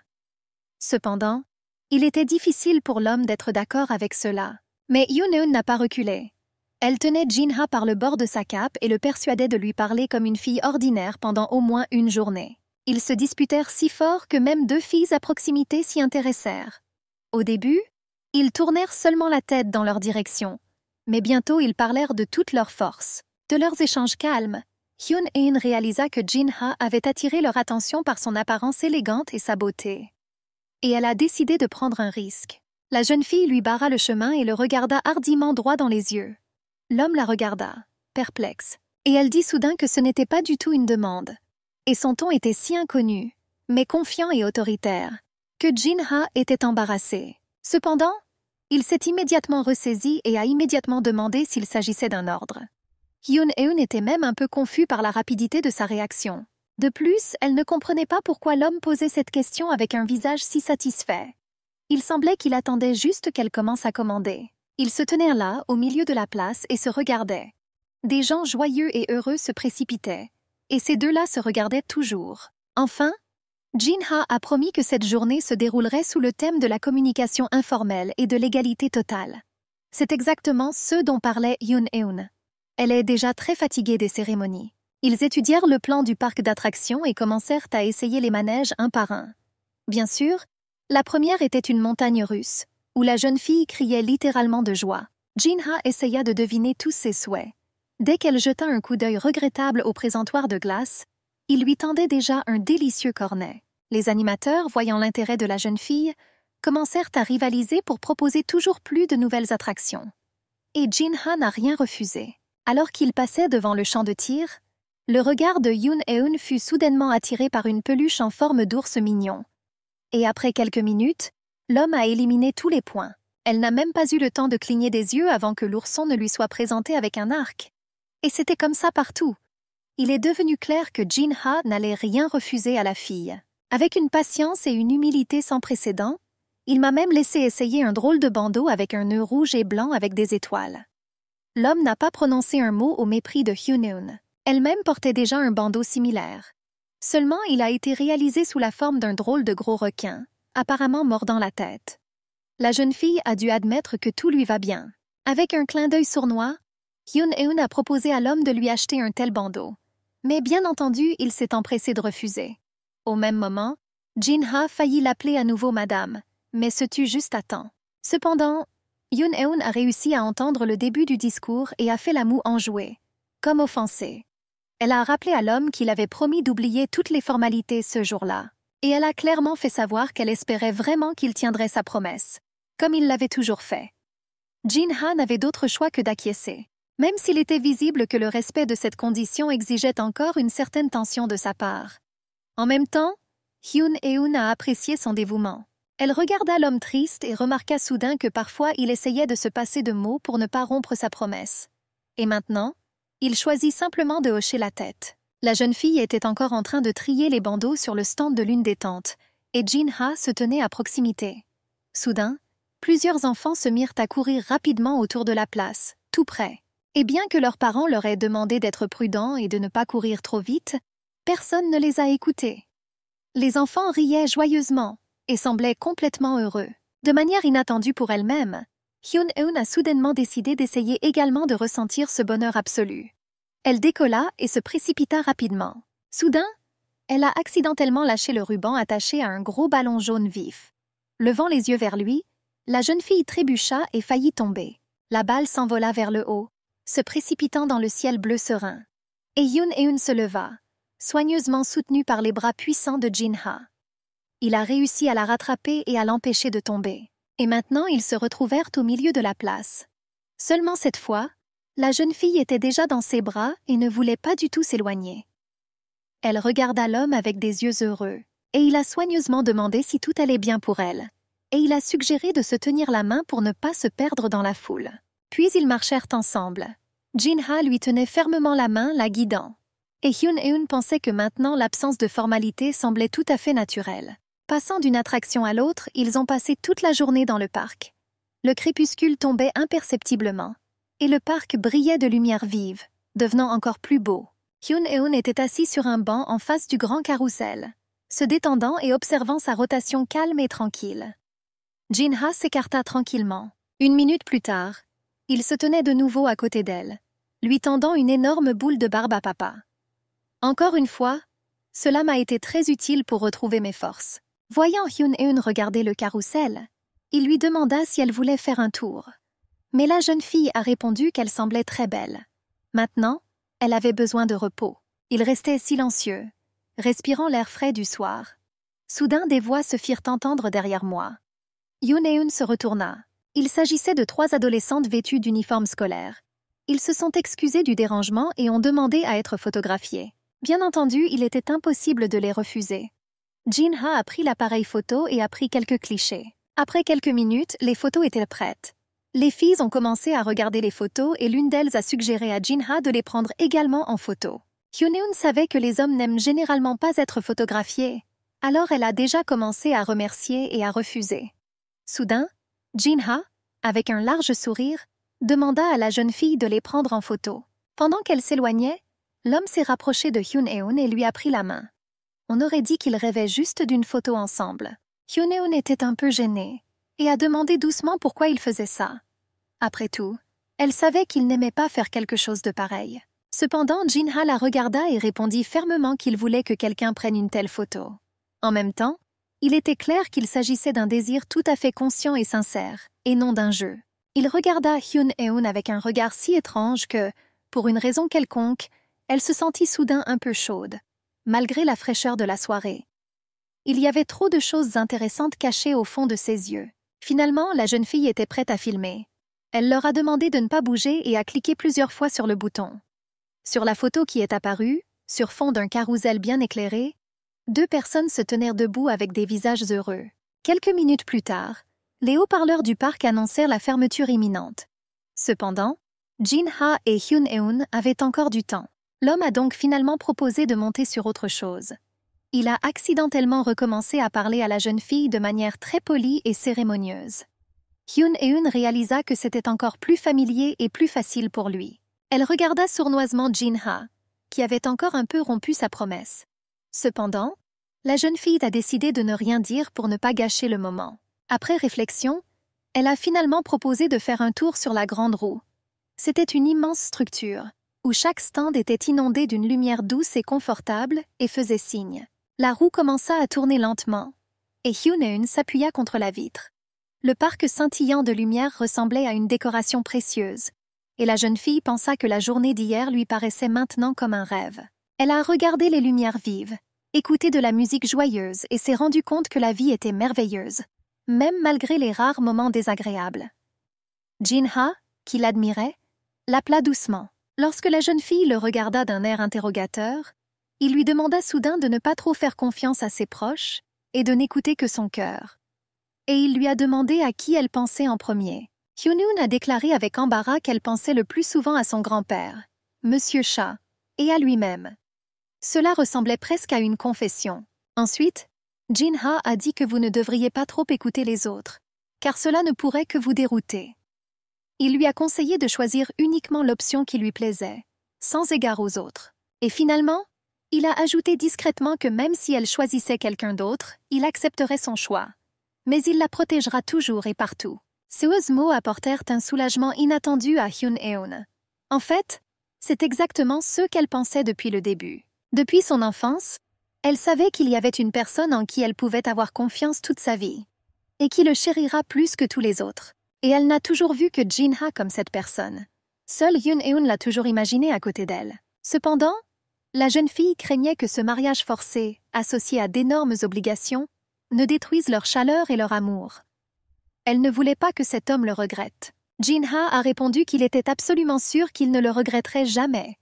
Il lui tendit la main, comme pour l'inviter à une nouvelle vie. Et Hyun-eun osait toujours mettre ses doigts tremblants dans sa paume. Elle réalisa qu'à ce moment-là, elle prenait la décision la plus importante de sa vie. La jeune fille regarda de nouveau le parc, rempli de lumière, étalé à leurs pieds. Prenant une profonde inspiration, elle dit qu'elle avait tout décidé et demanda à Jin-ha de l'épouser. Et il la regarda attentivement et lui demanda d'une voix étrange si c'était une demande. Quelque chose dans son apparence a alarmé Hyun-eun. Elle fronça les sourcils, essayant de comprendre ce qui n'allait pas. Tout était trop beau puis quelque chose a changé.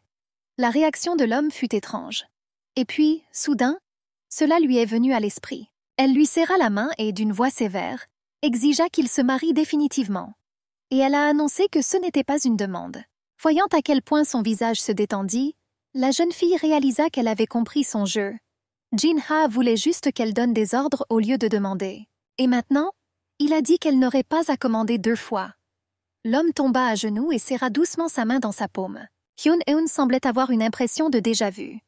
Il était une fois, alors qu'elle venait d'arriver d'un pays lointain, Jin-ha, alors encore jeune homme, posa de la même manière sa main sur ses lèvres.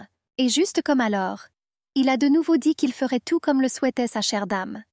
Et Hyun-eun a ressenti la même chaleur, le même bonheur et la même paix que ce jour lointain. Pendant ce temps, à l'autre bout de la ville, une moto puissante et coûteuse s'est arrêtée devant l'une des luxueuses demeures. Le cavalier ôta son épais casque noir et se leva. C'était Seong-hyun. Son visage était insatisfait et tendu, mais il bougeait presque silencieusement. Apparemment, le jeune homme souhaitait que son apparition passe inaperçue. Cependant, tout à coup, il fut interpellé brusquement. De surprise, le jeune homme sursauta et attrapa avec sa manche un grand vase posé sur la table. Elle est tombée et s'est brisée avec un bruit de sonnerie. Le sol était jonché de fragments. Lorsque Seong-hyun leva les yeux, son père en colère se tenait devant lui. Criant des insultes, il a attrapé son fils par le col et a commencé à le secouer. L'homme a crié qu'ils avaient dû déployer tant d'efforts pour élever un jeune homme aussi inutile. Mais il n'apprécie pas du tout cela et ne va pas écouter. À cela, Seong-hyun a répondu hardiment qu'il était temps de comprendre cela et de le laisser tranquille. Et il m'a demandé de rappeler que les parents ont un autre fils sur lequel ils pouvaient aussi parier. Mon père n'aimait pas du tout son impudence sur d'elle. Il a recommencé à crier et a même levé la main pour frapper. Cependant, il fut arrêté par la voix calme et froide de sa femme. Elle a rappelé que si le visage de leur fils était mutilé, cela causerait des désagréments inutiles. Après cela, elle sortit un mouchoir de sa poche et le tendit à son fils. La femme a dit calmement qu'il saignait. Mais il ne s'agissait ni d'inquiétude ni d'anxiété, mais simplement d'un constat. Le jeune homme tendit la main et prit le mouchoir. Il avait déjà un peu perdu son ardeur et s'était calmé. De plus, il s'est avéré que mon père était toujours plus colérique, mais il s'est refroidi tout aussi rapidement. Mais la mère se mettait beaucoup moins souvent en colère. Mais c'était toujours beaucoup plus dangereux. Et maintenant, il était alarmé par son calme. Et puis elle a soudainement dit que Hyun-eun avait choisi Jin-ha. En entendant cela, Seong-hyun ouvrit même la bouche de surprise. Il ne s'attendait pas à ce que cela arrive si vite, et que la fille choisira quelqu'un d'autre. Après tout, il ne pouvait pas savoir qu'elle avait entendu sa conversation avec son ami. Et puis la mère a demandé ce qui n'allait pas avec son visage. Après tout, c'était exactement ce qu'il voulait, que Hyun-eun choisisse quelqu'un d'autre. Elle a ajouté que ce faisant, il les avait grandement déçus. Et il se trompe s'il pense pouvoir continuer à faire ce qu'il veut. Pendant longtemps, elle et son père ont fermé les yeux sur son mode de vie. Mais tout cela peut être changé sans aucun effort. Elle a conseillé à Seong-hyun de saisir la dernière chance qu'il aurait. Il y avait une réunion de famille ce week-end, et le jeune homme pourrait réessayer. Enfin, la mère a déclaré que s'il pouvait changer les décisions de Hyun-eun, alors elle et son père lui permettraient de jouer au volley-ball pendant un certain temps. Même s'il considère cette activité comme stupide. Alors qu'elle partait, elle a dit par-dessus son épaule qu'elle connaissait l'existence d'une autre fille, Min Hee-young. Mais Seong-hyun doit s'en occuper seule. Après tout, la femme ne voulait pas vraiment gâcher la vie d'une jeune fille qui venait de découvrir la vie sociale. Bien que, la connaissant et ses capacités, Seong-hyun était déjà tendu d'anxiété. Le jeune homme restait immobile, essayant de trouver une issue. Et puis la voix de son père s'est fait entendre, qui a finalement proposé de dîner avec toute la famille. Après tout, ils se réunissaient rarement. Le père a invité Seong-hyun à les rejoindre.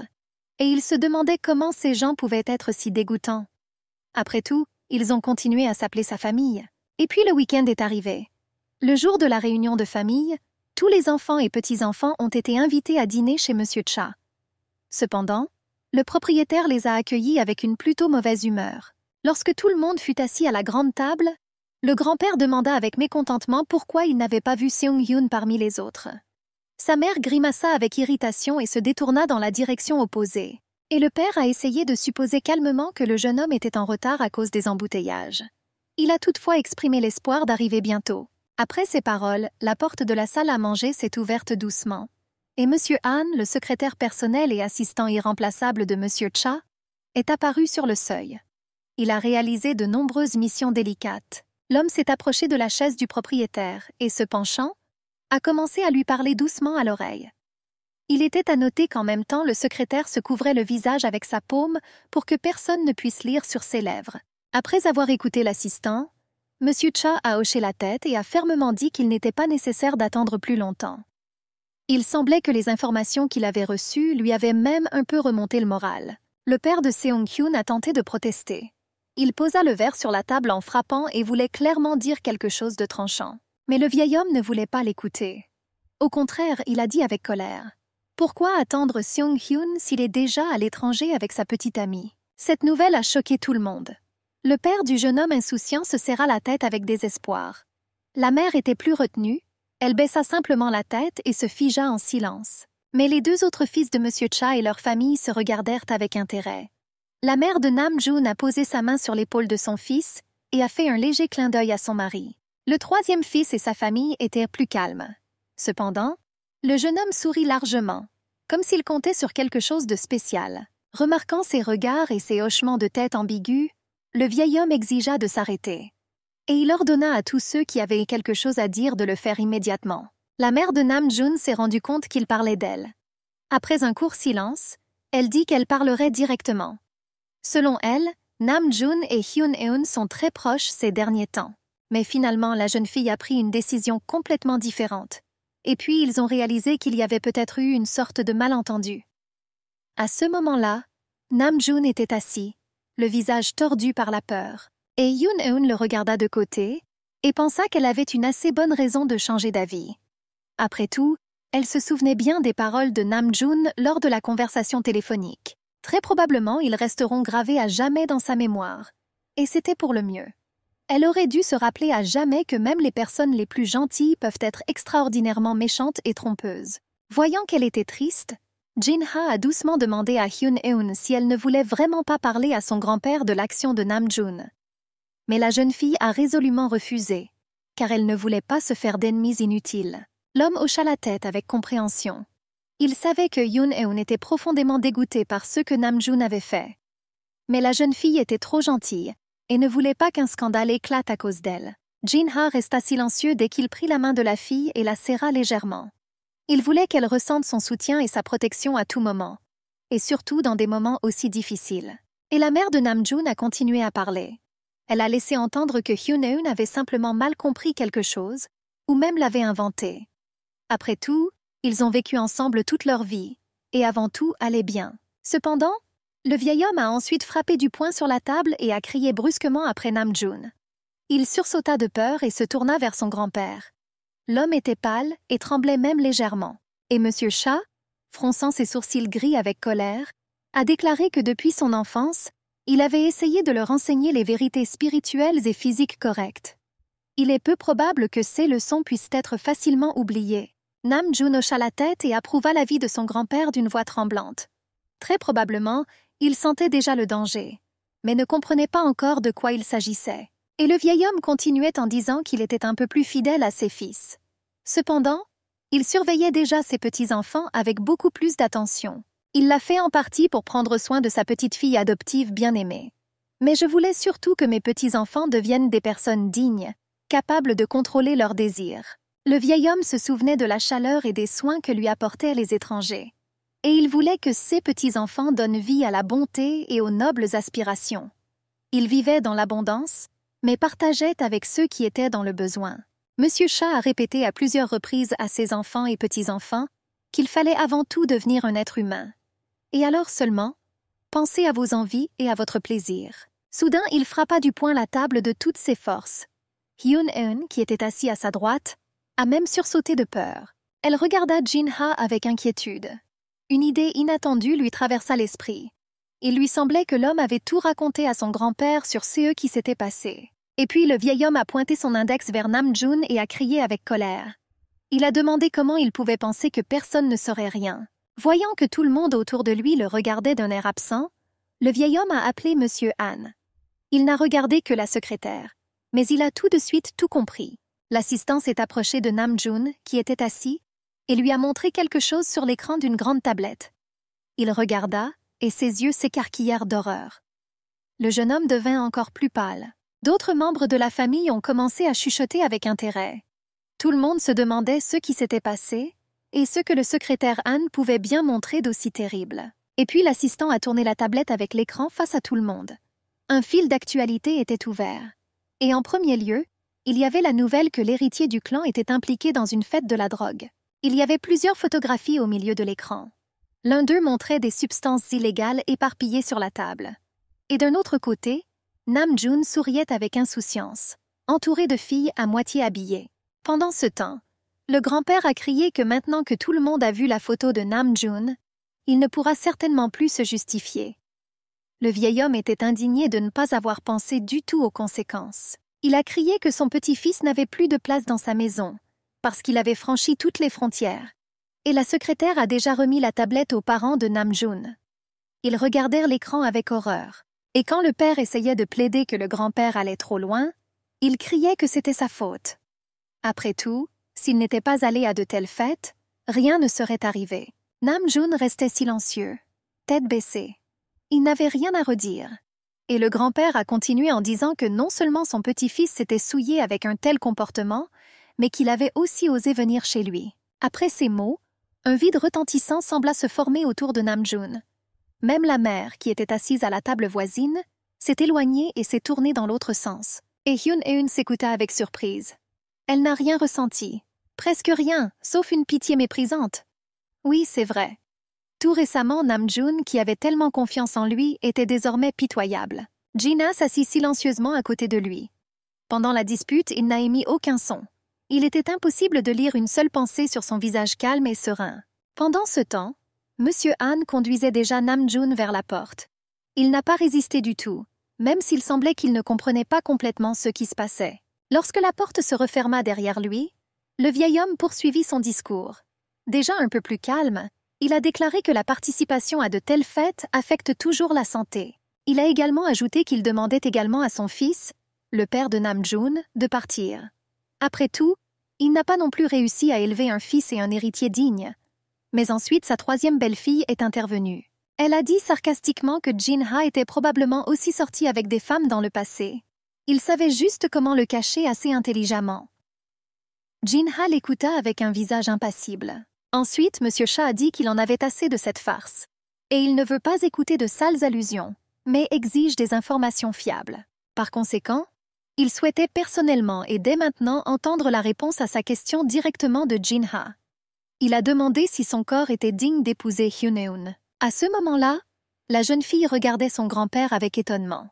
Elle comprit qu'à ce moment, il était en train de décider de deux destins, le sien et celui de Jin-ha. Et puis l'homme a finalement rompu le silence. Il a déclaré que si son corps n'avait pas été impeccable, il n'aurait jamais osé revendiquer le titre d'époux de l'héritière. Jin-ha a également ajouté qu'il n'avait rien à cacher ni à avoir honte, car son corps répond pleinement aux exigences en termes de pureté.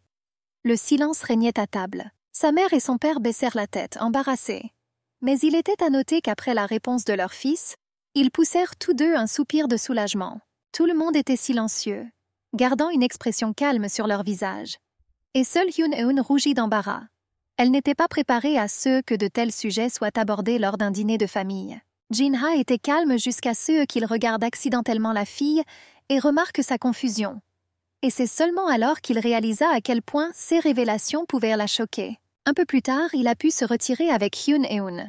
L'homme lui a alors demandé si elle était trop mal à l'aise pendant le déjeuner. Mais la jeune fille a répondu que c'était plutôt gênant. Mais, en tout cas, après sa déclaration, le reste du dîner s'est déroulé en silence, et personne ne s'est plus disputé. Cependant, Hyun-eun a quand même décidé de clarifier autre chose. Elle a vu une fois Jin-ha avec une fille. Et maintenant, je voulais découvrir ce qui les reliait. Elle s'enquit donc directement pour voir s'il avait menti pendant le déjeuner. Bien sûr, cela ne lui ressemblait pas du tout. Mais maintenant, Hyun-eun ne savait plus qui croire. Mais Jin-ha fut surprise par sa question. Il lui a demandé pourquoi elle doutait de son intégrité et le soupçonnait de mentir. Sa voix était si étrange que Hyun-eun a même pensé qu'il avait décidé de lui faire une blague.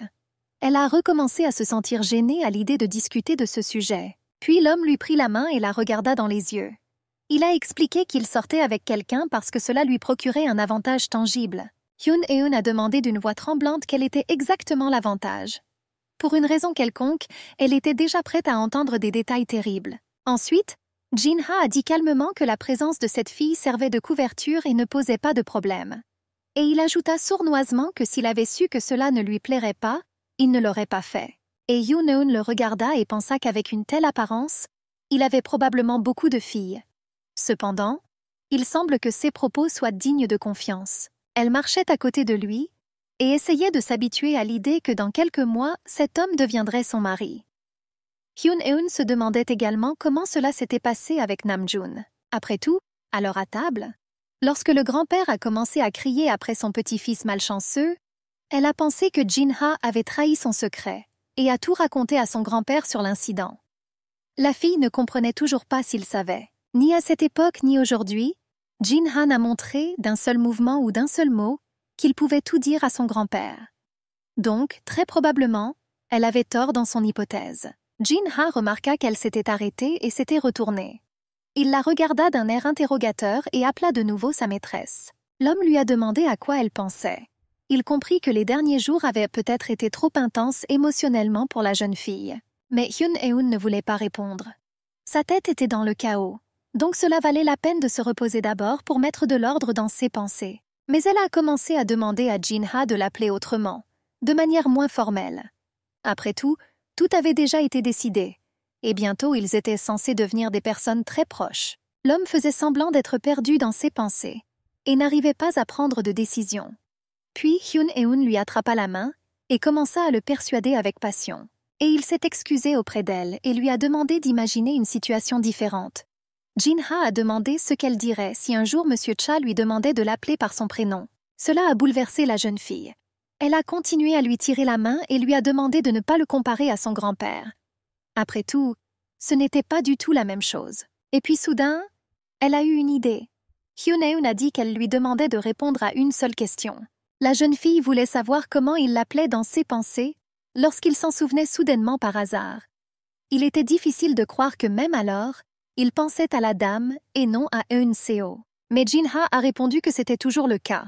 Pour lui, elle a toujours été et sera une maîtresse depuis l'enfance. Et puis Hyun-eun l'a pointé du doigt et l'a accusée de mentir. Elle savait qu'au moins une fois, ce n'était pas du tout comme ça. La jeune fille a tendu la main et lui a demandé de se rappeler comment elle l'avait appelé après avoir découvert le prix de la montre qu'il lui avait offerte. La montre était vraiment bonne. En métal argenté, sur un bracelet blanc, stylée et élégante, et elle s'est transportée mentalement il y a 2 ans. C'était alors une journée inhabituelle. Les nouveaux arrivants étaient accueillis à la faculté des sciences humaines de l'université. Le petit café étudiant était plein de monde. Les filles étaient occupées à parler et ne remarquaient rien. Soudain, la main de quelqu'un se posa sur la table. Le blond insolent a dit qu'il n'oubliait jamais les noms des belles filles. J'ai déjà réussi à m'en souvenir. Il réfléchit une seconde et révéla immédiatement que devant lui se trouvaient Yoon Eun-seo et Lee Churi. Mais les filles n'étaient pas du tout contentes qu'il ait interrompu leur délicieux dîner. Ils avaient alors 20 ans et étaient les meilleurs amis du monde, même s'ils étaient très différents l'un de l'autre. Hyun-eun est plus calme, plus réfléchi. Et Lee Churi est un véritable ouragan, courageux et audacieux. Des amis sont venus ici juste pour manger et se détendre. Ils n'avaient pas du tout besoin de compagnie. Ils continuèrent donc leur dîner sereinement. D'autres visiteurs les regardaient même avec surprise. Certains discutaient. D'après des extraits de leur conversation, on pouvait comprendre que beaucoup étaient surpris par la résilience de la jeune fille. Après tout, en 2 heures, ils n'ont jamais répondu à l'impudent. Certains ont même commencé à discuter de ce qu'ils feraient à leur place. Il semblerait que bientôt on pourrait même parier que l'invité non invité repartira sans rien. Pendant ce temps, il était déjà assis à table avec les filles. Le gars a commandé de la bière plusieurs fois, donc il y avait déjà des bouteilles vides sur la table. Il avait l'air sérieux. Cependant, les filles n'ont jamais répondu à ses salutations ni à aucune de ses questions. Ils ont simplement agi comme si personne n'était là, et ils répondaient aux appels querelleurs par des regards indifférents. Finalement, le jeune homme en eut assez de tout cela. Se levant d'un bond, il commença à demander de quel droit les filles se comportaient ainsi. Devenant de plus en plus agressif, le gars ne criait plus après Hyun Eun-seo, dont il n'aimait particulièrement pas le regard, et elle le regardait toujours en silence. On ne pouvait nier à ces filles leur caractère, et il semble que c'est ce qui a le plus excité l'intimidateur. Il se pencha encore plus près, planant presque au-dessus de Hyun-eun, et commença simplement à lui crier au visage. Un tempérament excentrique mêlé à l'alcool formait un mélange extrêmement dangereux. Et puis il a remarqué son sac sur la chaise à côté de Hyun-eun. L'homme impudent l'a pointé du doigt et a crié qu'elle ne s'intéressait qu'aux riches. Après tout, un tel sac coûte environ 1 million de won. Hyun-eun regarda son ami. Et Lee Churi, posant sa joue sur sa main, dit pensivement qu'elle ne pensait pas que de tels excentriques existaient encore dans ce monde. Le gars, en entendant cette remarque, rougit instantanément de colère. Soufflant comme une bouilloire bouillante, il demanda avec colère comment Lee Churi osait se moquer de lui. Et puis, Hyun-eun a finalement décidé de briser le silence. D'un ton froid et indifférent, elle a déclaré que s'il souhaite un traitement normal, il doit lui-même s'y conformer. La jeune fille parlait calmement et avec assurance. Selon elle et son amie étaient prêtes à s'adresser correctement à l'invité. Mais pour cela, il devra se comporter plus modestement. Depuis que Hyun-eun a parlé pour la première fois et que sa voix était assez forte, sa réponse a attiré l'attention de tout le monde. De nombreux visages se tournèrent vers eux. Et le jeune homme n'en était pas du tout content. On aurait dit qu'un jeune candidat enseignait à un étudiant senior. Cela pourrait réduire considérablement l'autorité de l'intimidateur. Réalisant cela, le gars serra les poings de rage. Il a crié avec colère à Hyun-eun qu'elle était folle. On ne sait pas comment tout cela aurait pu se terminer, mais soudain, une main se posa sur son épaule. L'homme impudent se retourna brusquement et jeta sa main. Il était déjà prêt à se défendre, ce qui pourrait conduire à un combat sérieux. Et puis il a vu qui était devant lui. C'était Kim Seok-yoon, également un étudiant senior. Pour une raison inconnue, il jouissait d'une autorité considérable parmi les étudiants. Kim Seok s'est frotté le front avec lassitude et a demandé à l'homme impudent d'arrêter. On ne sait pas exactement pourquoi il a décidé d'intervenir. Soit il se sentait désolé pour les étudiants de première année, soit il était simplement fatigué du bruit dans le café. Mais il a fait remarquer à l'homme impudent que Hyun-eun avait un sac et une montre très chères. Elle regarda son poignet avec surprise. La jeune fille ne pensait pas du tout à leur coût, mais c'était vraiment une très belle montre en métal blanc sur un bracelet en cuir blanc. Et Kim Seok-yoon a déclaré de manière inattendue que même toute leur formation coûtait moins que 16 heures. Il rit et ajouta qu'il coûtait environ 100 millions de won. Même si cela aurait pu être plus cher, car la montre était numérotée et issue d'une collection limitée. L'homme blond et impudent grimaça de mécontentement. Et Kim Seok a demandé s'il comprenait qui se cachait derrière la fille qui portait des choses aussi chères. Hyun-eun réfléchit longuement. Elle a été choquée par les chiffres qu'elle a entendus. Bien sûr, la jeune fille a compris qu'une montre aussi élégante et belle ne pouvait pas être bon marché. Après tout, c'était un cadeau d'admission de Jin-ha. Profitant du fait que l'impudent était distrait, elle s'est faufilée dehors et s'est enfermée dans les toilettes des femmes. Elle avait un besoin urgent de découvrir quelque chose. Hyun-eun a décidé d'appeler Jin-ha et de lui demander directement. En composant le numéro, elle pensa qu'elle n'aurait peut-être pas dû accepter son cadeau aussi facilement. Mais elle ne pouvait pas savoir que cette montre était si chère. Maintenant, elle avait même peur de repenser à un tel chiffre. Finalement, Jin-ha décrocha le téléphone. Sa voix était complètement endormie, mais lorsqu'il a entendu sa voix, il l'a immédiatement appelé par son nom et lui a demandé ce qui s'était passé. Et Hyun-eun a soudainement oublié ce qu'elle voulait demander. Après tout, quelque chose d'incroyable venait de se produire pour la première fois. L'inaccessible Jin-ha l'appelait simplement par son nom, et non par sa maîtresse, comme d'habitude. Et maintenant, dans le hall du manoir de Monsieur Cha, la jeune fille a rappelé à son désormais fiancé Jin-ha la première fois qu'il l'avait appelé par son nom. C'était peut-être parce qu'il avait très sommeil, mais cela prouvait qu'inconsciemment il ne la considérait pas comme une maîtresse inaccessible. Tout est beaucoup plus simple et meilleur. Après avoir laissé échapper cela, Hyun-eun a demandé s'il avait quelque chose à dire en réponse à cela. Mais Jin-ha se contenta de sourire calmement. Il nota affectueusement qu'elle avait une excellente mémoire, puisqu'elle y pensait encore. L'homme voulait ajouter quelque chose d'insignifiant. Mais Hyun-eun a exigé qu'il n'hésite pas à répondre au moins cette fois. Voyant qu'il se taisait, elle ajouta que bien sûr elle se souvenait de chaque mot. Après tout, c'était la première fois qu'il l'appelait par son nom. Puis Jin-ha prit une profonde inspiration et dit lentement qu'après le mariage, il essaierait très fort de l'appeler comme elle voulait. La jeune fille comprit à quel point cela signifiait pour lui. Puis, comme dans son enfance, elle accrocha son petit doigt avec son petit doigt et le secoua légèrement.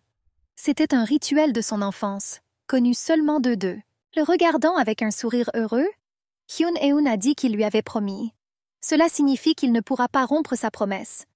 Rien de plus terrible pour un homme d'honneur. Un peu plus tard, Jin-ha et Hyun-eun ont visité un salon de mariage, où des tenues exclusives ont été sélectionnées pour eux.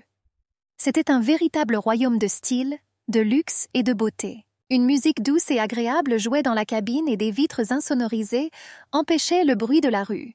Et les lampes habilement exposées présentaient favorablement les chefs-d'œuvre du designer. Hyun-eun se tenait sur un podium bas, vêtu d'une longue robe blanche comme neige à épaules dénudées. Mince, fragile et délicate, elle ressemblait à une précieuse figurine en ivoire. Jin-ha a également déjà essayé son smoking classique avec une boutonnière de délicates fleurs blanches. Le tissu épais noir mat mettait en valeur ses cheveux noirs et sa peau blanche comme neige. Après avoir terminé l'essayage, il entra dans les toilettes des femmes. En voyant Yoon-eun, l'homme sourit avec admiration. Il ne l'avait jamais vue dans une tenue aussi luxueuse. En s'approchant du podium, il dit doucement qu'elle était trop belle. Et même si ses paroles étaient retenues, des étincelles inattendues brillaient dans ses yeux. Cependant, cela a un peu dérouté la jeune fille. Elle rougit et crut soudain qu'il lui parlait comme à un enfant. Gina se dirigea vers le podium et se tint à côté d'elle. L'immense miroir reflétait maintenant deux belles figures, inhabituellement harmonieuses. Yoon-eun a fermement dit qu'elle avait choisi cette robe. À ce moment-là, Jin-ha regarda l'écran du téléphone et fronça les sourcils avec confusion. Et le consultant s'est approché de la fille et a commencé à redresser la robe par l'arrière, en ajustant le corset à sa silhouette. Yoon-eun a demandé au marié ce qui s'était passé, et il a tristement répondu qu'il semblait devoir partir pendant un certain temps pour affaires. La jeune fille comprit que l'affaire pouvait être urgente, alors elle suggéra à Jin-ha de partir immédiatement. Lorsqu'il essaya de s'y opposer, elle lui dit de ne pas s'inquiéter. Yoon-eun a compris l'importance de son travail et combien la confiance de Monsieur Cha était importante pour son fiancé. Le consultant lui sourit gentiment et remarqua que le marié était aux petits soins. Même de l'extérieur, il était clair qu'il aimait beaucoup la jeune beauté. Yoon-eun hocha pensivement la tête en réponse. Pour une raison quelconque, elle était toujours contrariée que Jin-ha doive partir. La jeune fille espérait qu'après le salon, ils pourraient se passer plus de temps ensemble. Cependant, l'homme est quand même allé travailler. Après son départ, Yoon-eun est devenue triste, mais elle s'est rassurée en lui disant qu'ils avaient toute la vie devant eux. Cependant, elle n'a plus quitté le salon d'une humeur aussi rose que le matin. Ils l'ont accueillie très gentiment et lui ont même souhaité un bon voyage. La jeune fille sortit dans le large couloir d'un immense centre commercial où se trouvait un salon de mariage. Soudain, elle entendit une conversation entre deux filles. L'une d'elles a demandé comment c'était de rencontrer son ex. Et la seconde, une grande brune au carré court, répondit sèchement qu'elle était d'humeur à écouter les piques. Après tout, elle vient de voir un ex-petit ami qui va bientôt se marier. Les filles se tenaient très maladroitement, bloquant presque complètement le passage. Yoon-eun espérait passer par-dessus bord sans se faire remarquer.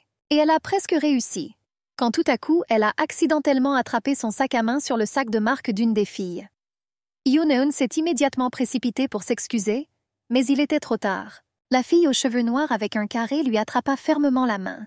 En regardant le visage de Yoon-eun, elle a demandé sarcastiquement qui était si négligent. Yoon-eun se figea de peur, regardant la fille d'un air condamné. Et elle disait encore plus venimeux qu'il ne s'était pas vu depuis trop longtemps.